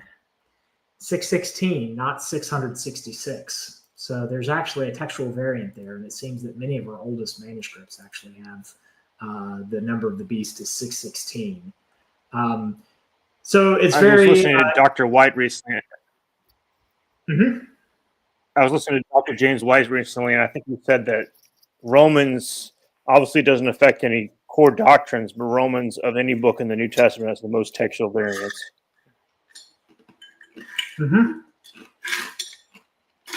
And if you've got a New King James Version, you can kind of see that New King James Version kind of lists out all the difference between the Nostra Law and the majority text.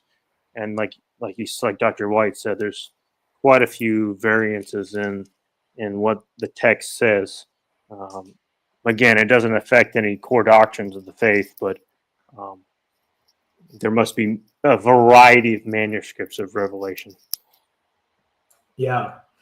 So let's move on to discussing the destruction of Jerusalem and the Jerusalem War.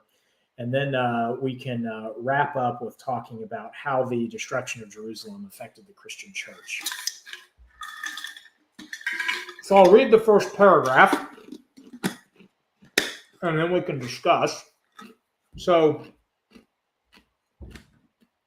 there is scarcely another period in history so full of vice, corruption, and disaster as the 6 years between the Neronian persecution and the destruction of Jerusalem.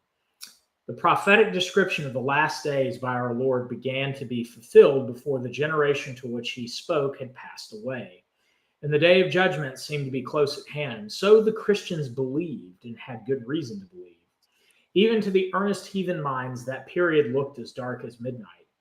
We have elsewhere quoted Seneca's picture of the frightful moral depravity and decay under the reign of Nero, his pupil and murderer.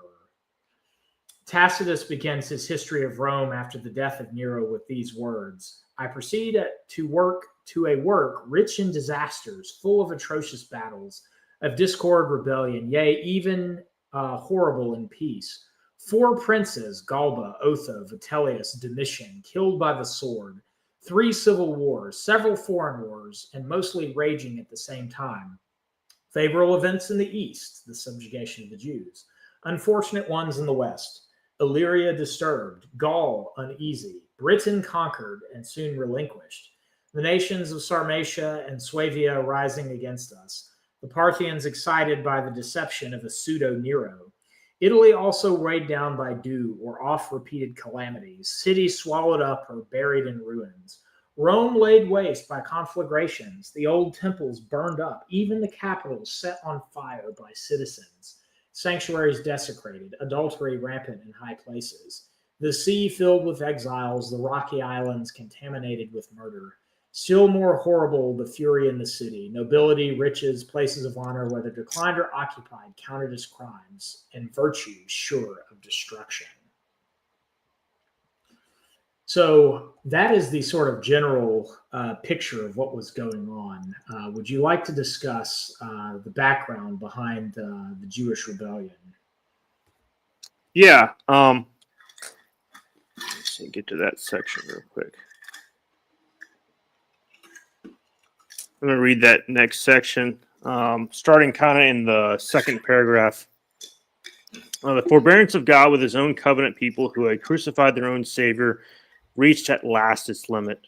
As many as could be saved in the usual way were rescued. The mass of the people had obstinately set themselves against all improvement. James the Just, the man who was fitted, if any could be, to reconcile the Jews to the Christian religion, had been stoned by his hardened brethren, for whom he daily interceded in the temple, and with him the Christian community in Jerusalem had lost its importance for that city. The hour of the Great Tribulation and fearful judgment drew near. The prophecy of the Lord approached its literal fulfillment. Jerusalem was razed to the ground. The temple burned, and not one stone was left upon another. Not long before the outbreak of the Jewish War, 7 years before the siege of Jerusalem, a peasant by the name of Joshua or Jesus appeared in the city at the Feast of Tabernacles, and a tone of prophetic ecstasy cried day and night on the street among the people, a voice from the morning, a voice from the evening, a voice from the four winds, a voice of rain against Jerusalem and the temple, a voice against the bridegroom and their bribes, a voice against the whole people. Woe, woe to Jerusalem! The magistrates, terrified by this woe, had the prophet of evil taken up and scourged. He offered no resistance and continued to cry his woe. Being brought before the procurator Albinus, he was scourged until his bones could not be seen, until his bones could be seen, but imposed not a word for himself, uttered no curses on his enemies, simply exclaimed at every blow in a mournful tone, "Woe, woe to Jerusalem!" To the governor's questions, who and whence he was, he answered nothing. Finally, they let him go as a madman. But he continued for 7 years and 5 months until the outbreak of the war, especially at the three great feasts, to proclaim the approaching fall of Jerusalem. During the siege, he was singing his dirge for the last time from the wall. Suddenly added, "Woe, woe, woe also to me," and a stone of the Romans hurled at his head put an end to his prophetic lamentation. Yeah. Then we see, like you said, the Jewish rebellion. There was a rebellion against Rome.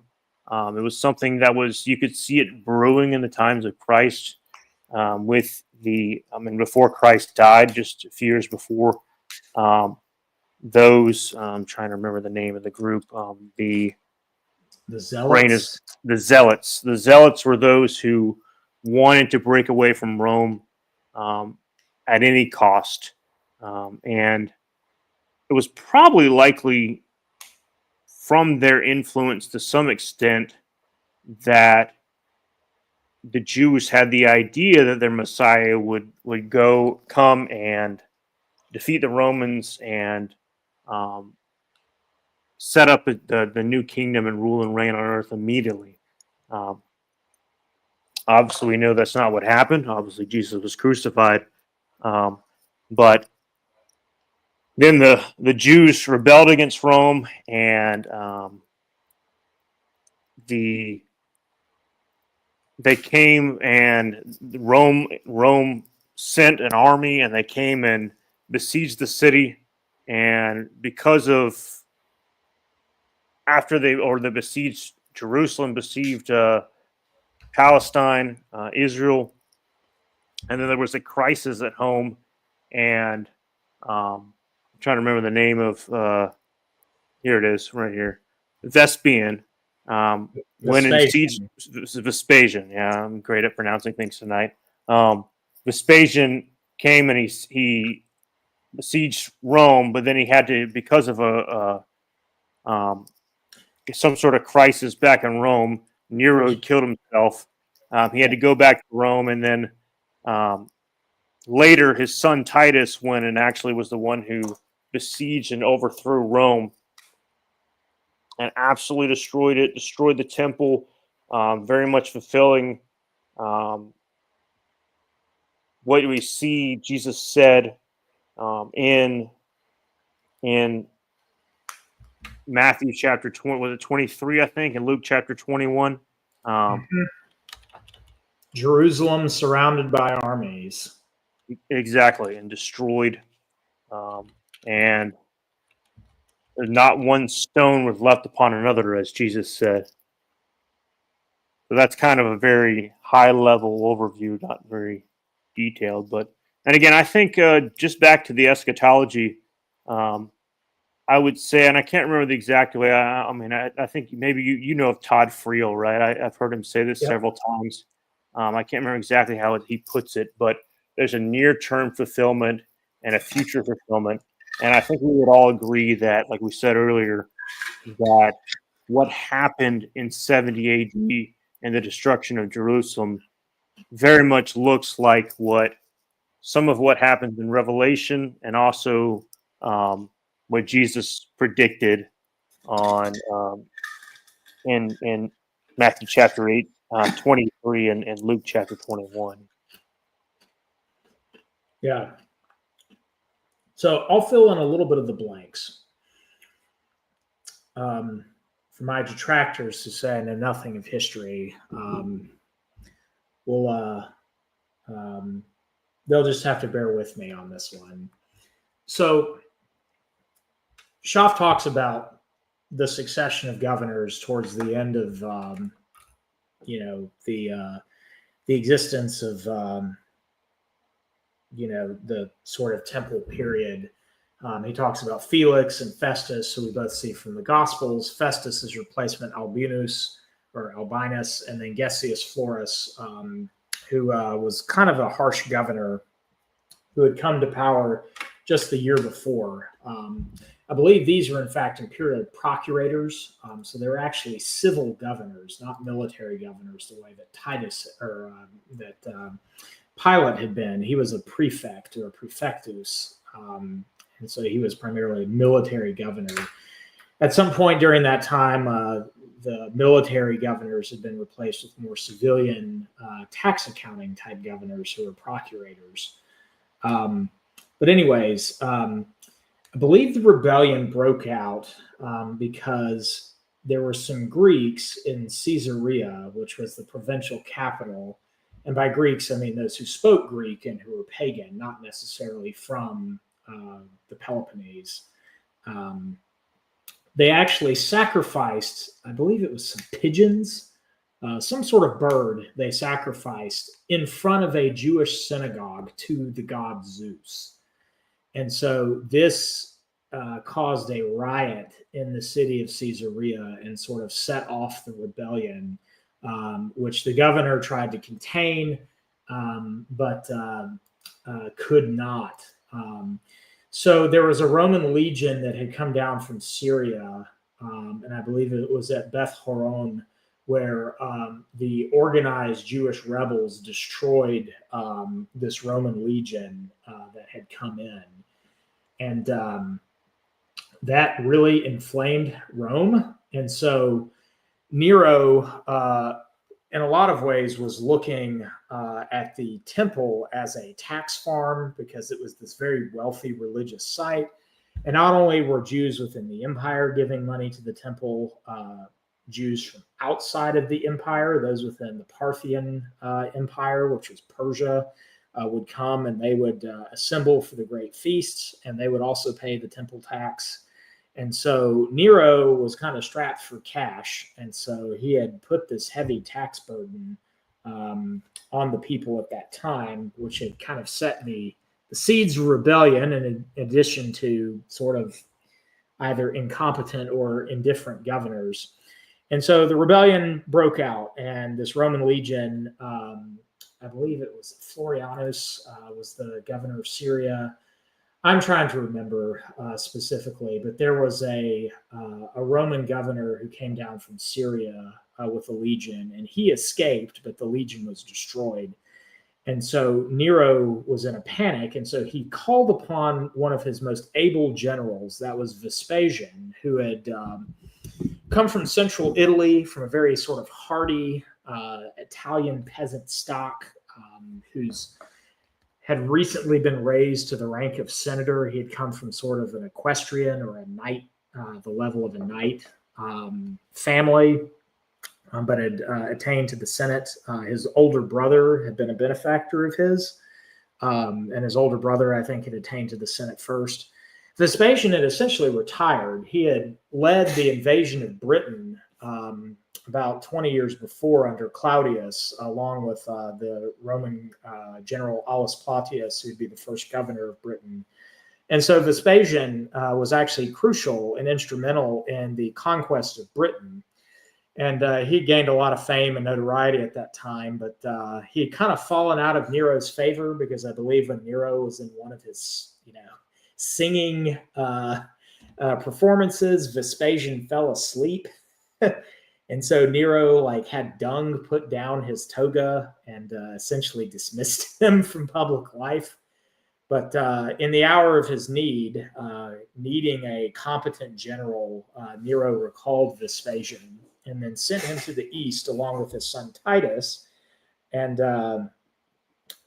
Titus's friend, Gaius Julius Alexander, who is a very significant figure because Gaius Julius Alexander, this Roman general and close confidant of Vespasian and Titus, was actually a Jew, if you can believe that.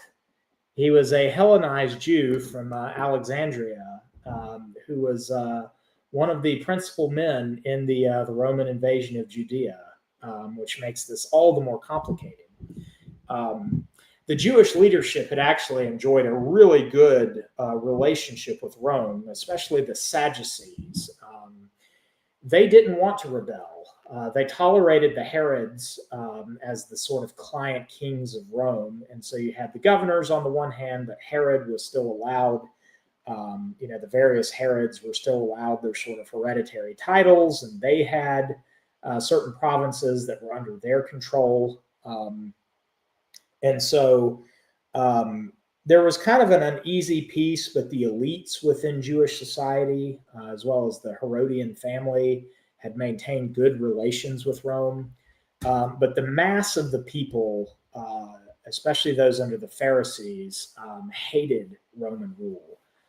They hated what they perceived as the idolatry of the Romans who were coming in and defiling the land. They hated the Greek-speaking Gentiles who lived in Judea. That's why the Zealots called themselves Canaanians. So you may have seen that term in the New Testament because they were essentially nativists. They didn't just want to drive out all non-Jews. They wanted to drive out Jews who had adopted the Greek language and much of Greek culture and had become Hellenized. And they wanted to essentially return to the days of the Hasmonean dynasty under Jonathan and Judah Maccabee, which we know from the Hanukkah story, that had temporarily attained an independent Jewish state after they had broken away from the Seleucid Empire, which was one of Alexander the Great's successor states. But then they were crushed by Pompey the Great and incorporated into the Roman Empire at that time. So Vespasian goes down with 4 legions, and he doesn't directly attack the city of Jerusalem to start, because he knows that there are multiple factions of Jews that are fighting amongst each other. You have the more moderate Pharisees, you have the Zealots, and then you have the really hardcore Sicarii. Those are the dagger Jews who would, go and assassinate people. You may have heard of the term the assassins in the New Testament is referring to the Sicarii. And so they wage a scorched earth campaign, essentially burning the crops, burning the countryside, taking the smaller towns one by one. There's a famous battle at Gamla in the north, Gamla being Hebrew for camel, because the hill was shaped like a camel's hump. And they had besieged this city and this hill fortress. And there's a small band of Jews that are left, and they're holding out. And then they finally decide there's just 2 of them left. And one of them is like, I'll kill myself, and you'll be the one that gets captured by the Romans, or you'll be the last one to die by the Romans. And so this guy kills himself, and then out walks the last guy who actually surrenders and joins the Romans, and that is none other than Flavius Josephus himself, who was at first a member of the rebellion and then switches sides and actually becomes a close confidant of Titus and Vespasian as well. Everything is going well. They're getting ready, and they're laying the city under siege. And then word comes back from a messenger, because Titus I think, had been sent back to report to Nero on the campaign. But he finds out that Nero had committed suicide because Nero had finally been declared an enemy of the people by the Roman Senate. Most of the aristocracy had finally had enough of Nero's juvenile antics and his sort of dictatorial rule. And so the Roman governor of Hispania, who was an old-style Roman who had actually been born under Augustus and who had met Augustus, he's a very aged Roman senator by the name of Galba, had gathered much of the support of the army in Spain because there had been a tax rebellion in Gaul And Nero had sent a commander to crush the rebel governor who had rebelled against Nero's tax policies. I believe that was Julius Vindex. So Vindex was crushed. But the governor who crushed him ended up then swearing allegiance to Galba instead of Nero because he'd had enough of Nero himself.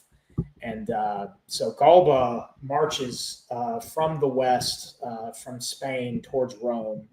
And Nero, fearing that everybody had abandoned him, goes to one of his villas outside of the city of Rome and stabs himself in the throat.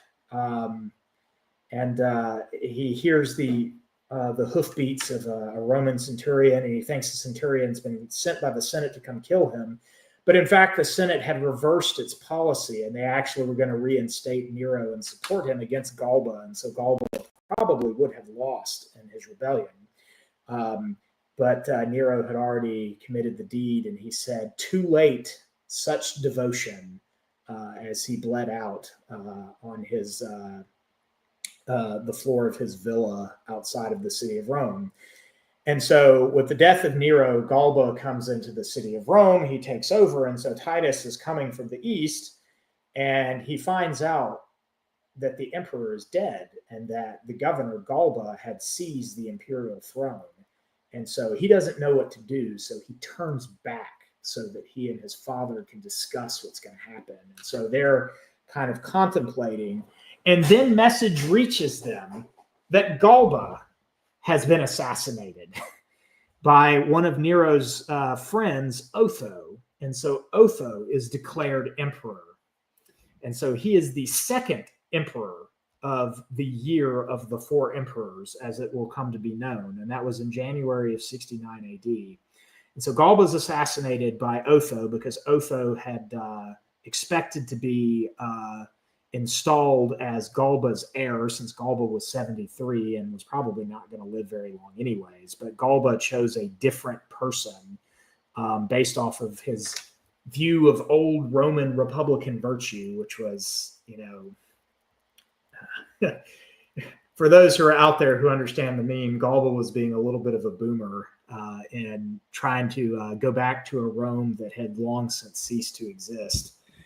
And so Otho comes to power. And so as Otho is sort of consolidating Rome, he hears that there has been another rebellion up in Germania. And the Roman governor Vitellius has now rebelled. And so Vitellius, who had been expecting to have rebelled against Galba, finds out that Otho is the emperor.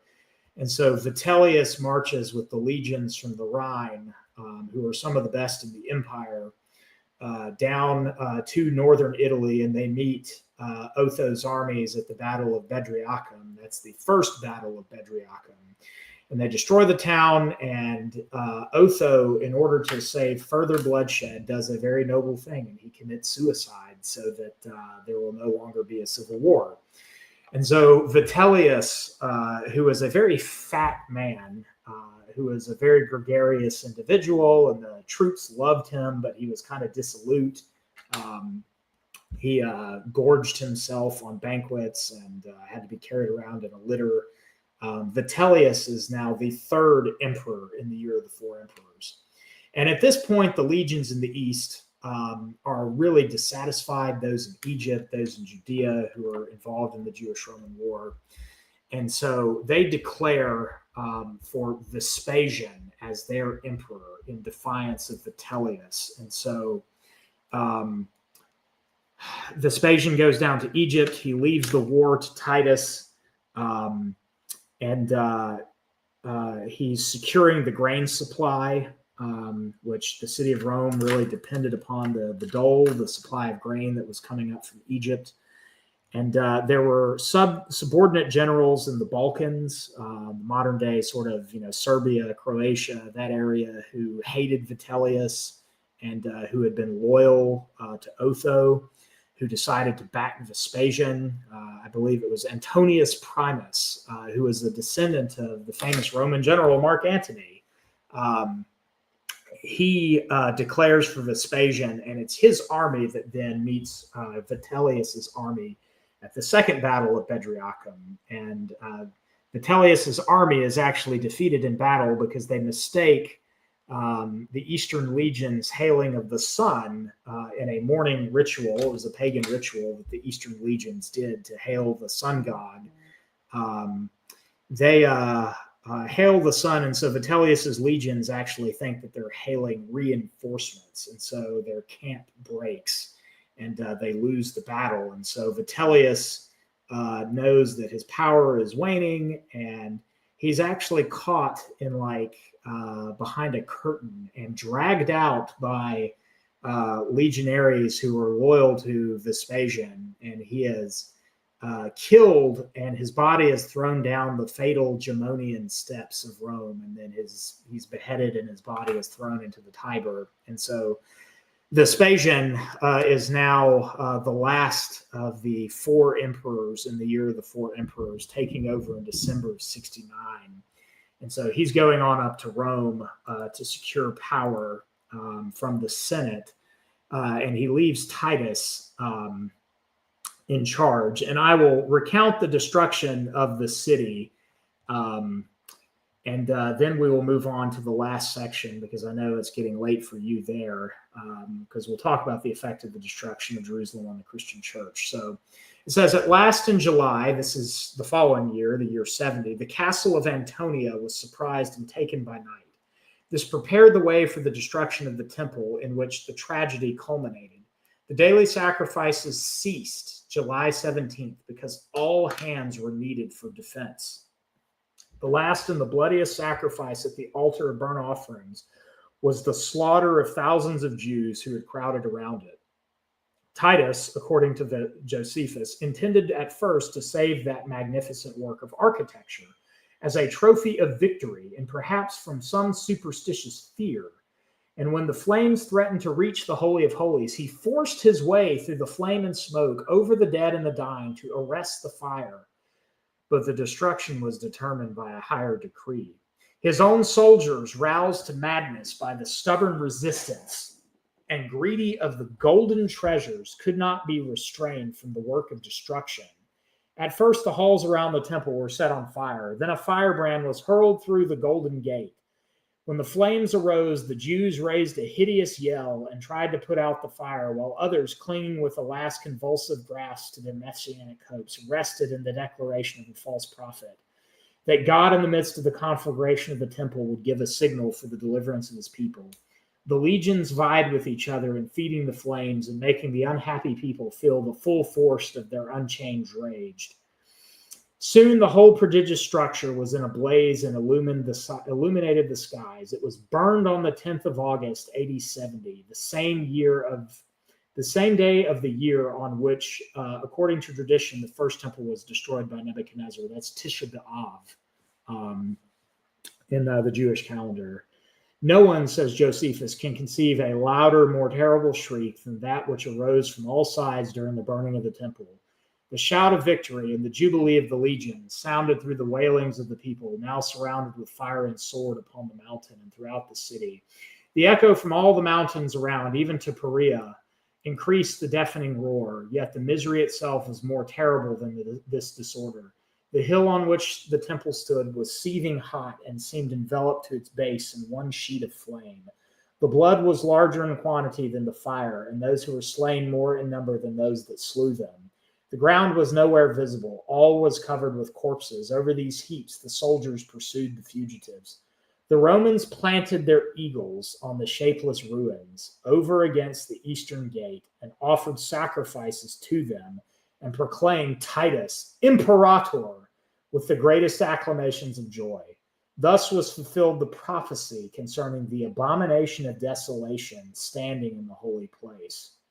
Jerusalem was razed to the ground. Only the three towers of the palace of Herod, Hippicus, still standing, Phasael, and Mariamne, together with a portion of the western wall, that's the Wailing Wall, were left as monuments of the strength of the conquered city, once the center of the Jewish theocracy and the cradle of the Christian church. And then he goes on and he says, thus, therefore, must one of the best Roman emperors execute the long threatened judgment of God, and the most learned Jew of his time describe it, and thereby, without willing or knowing it, bear testimony to the truth of the prophecy and the divinity of the mission of Christ, and the mission of Jesus Christ, the rejection of whom brought all this and the subsequent misfortune upon the apostate race. I love what he says. One of the master artists of modern times, Kaulbach, has made it the subject of one of his greatest paintings in the museum at Berlin. That's the destruction of Jerusalem. It represents the burning temple in the foreground, the high priest burying his sword in his breast. Around him, the scenes of heartrending suffering. Above, the ancient prophets beholding the fulfillment of their oracles beneath them. Titus with the Roman army as the unconscious executor of the divine wrath. Below to the left, Ahasuerus, the wandering Jew of the medieval legend, driven by divine furies into the undying future. And to the right, the group of Christians departing in peace from the scene of the destruction, and Jewish children imploring their protection. Thus passes away Jerusalem, and the end of the Second Temple. And I can actually show that picture real quick. Yeah, I'd love to see it. I don't think I've seen it before. Yeah, here it is right here. I'm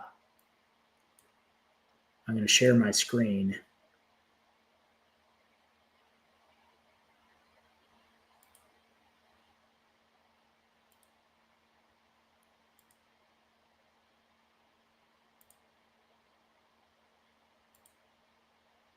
So yeah, here's the scene from Kaulbach. So you see the angels up here. You see the high priest bearing his sword in his breast. The Christians fleeing, and the Jewish children. So here's the Christians over here departing in peace, and the Jewish children begging them for deliverance. Here's Titus up here, the legionary standards of the eagles.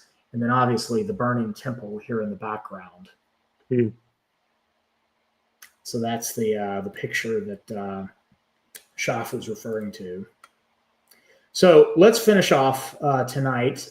This is a very, very short chapter. Would you like to discuss the effects of the destruction of Jerusalem on both the well-being and the imaginations of the Christian church? Yeah.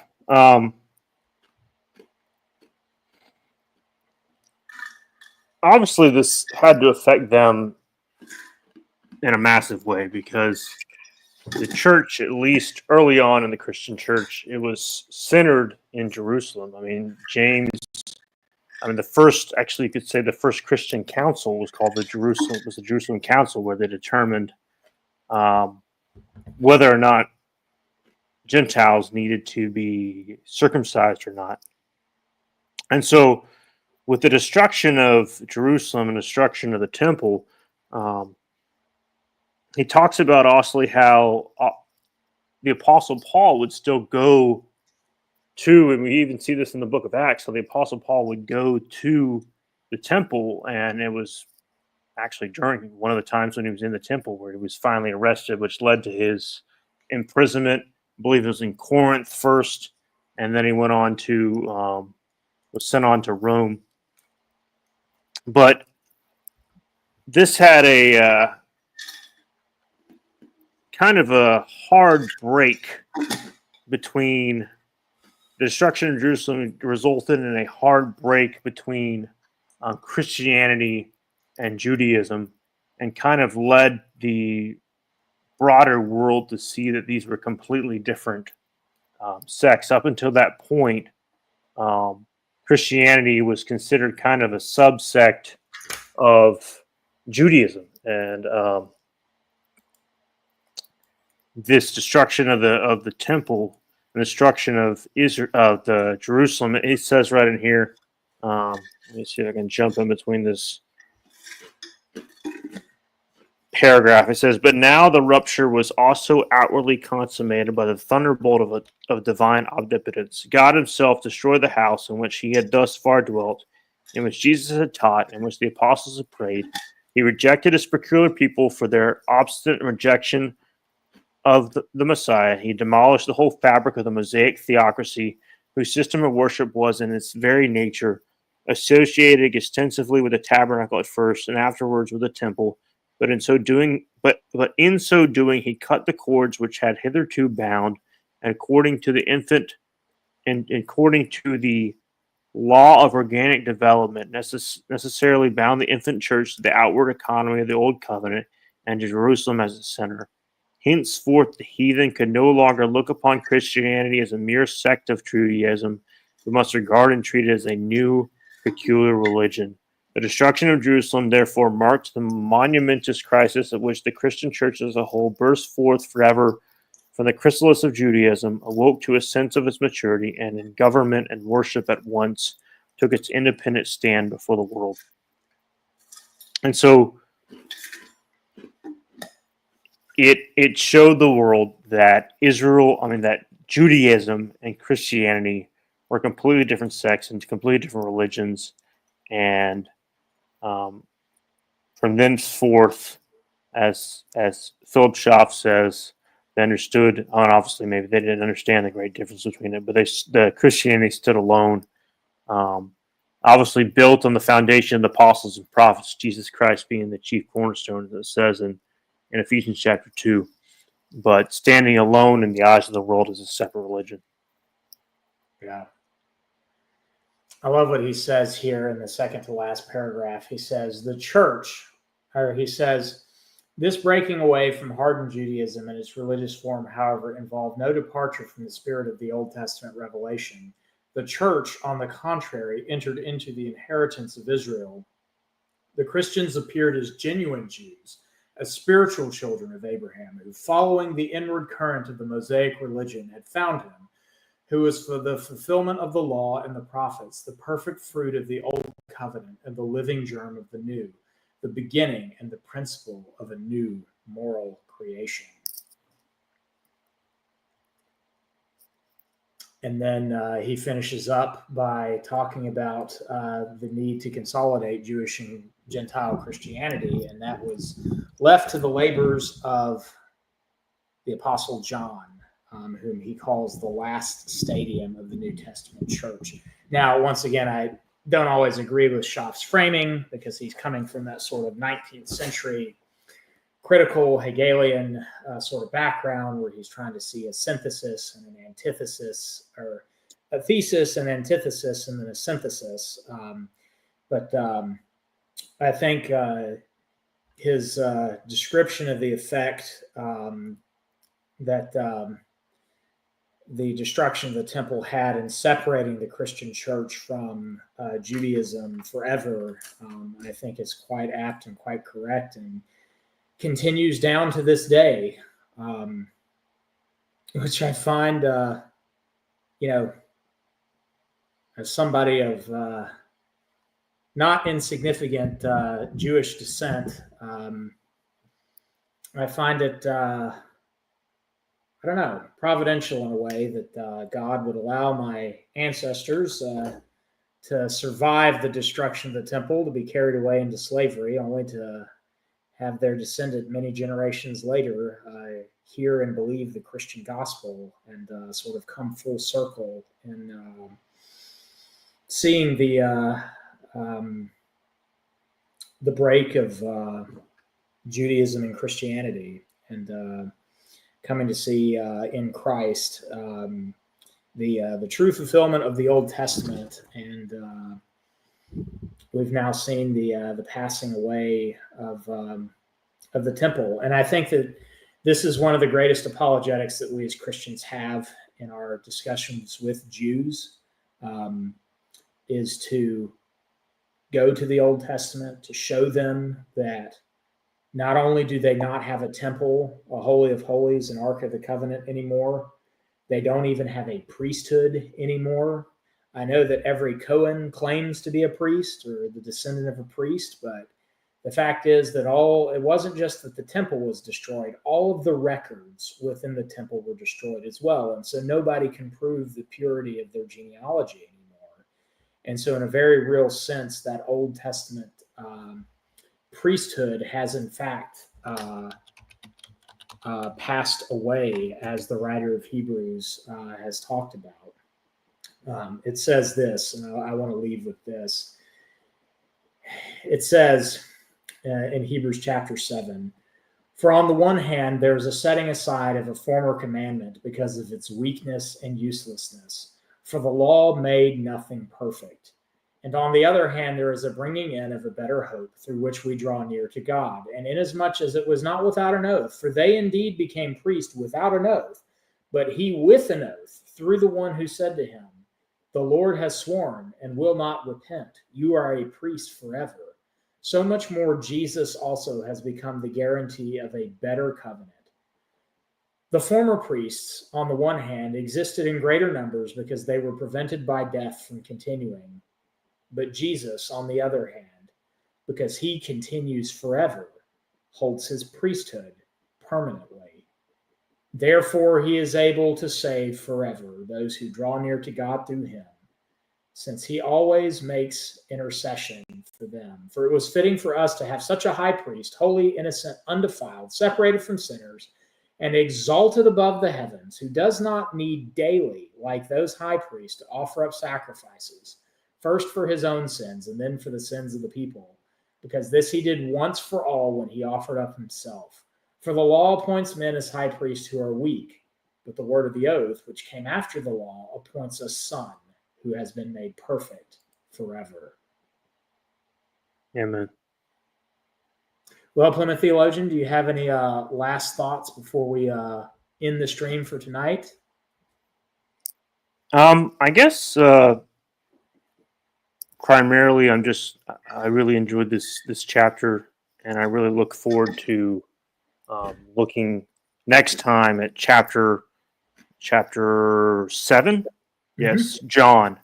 I really enjoy the person of John and the history of John, and obviously his gospel. The Gospel of John is my favorite of the gospel. So looking forward to our next session where we can discuss the Apostle John.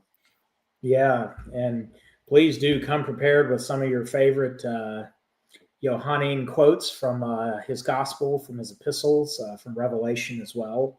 I'm certainly looking forward to discussing the beloved disciple as well. And to me, chapter 7 is a really important sort of fulcrum in that from here on out, we're going to kind of start leaving biblical history behind.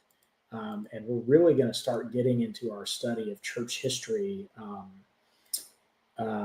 outside of the pages of Scripture in earnest.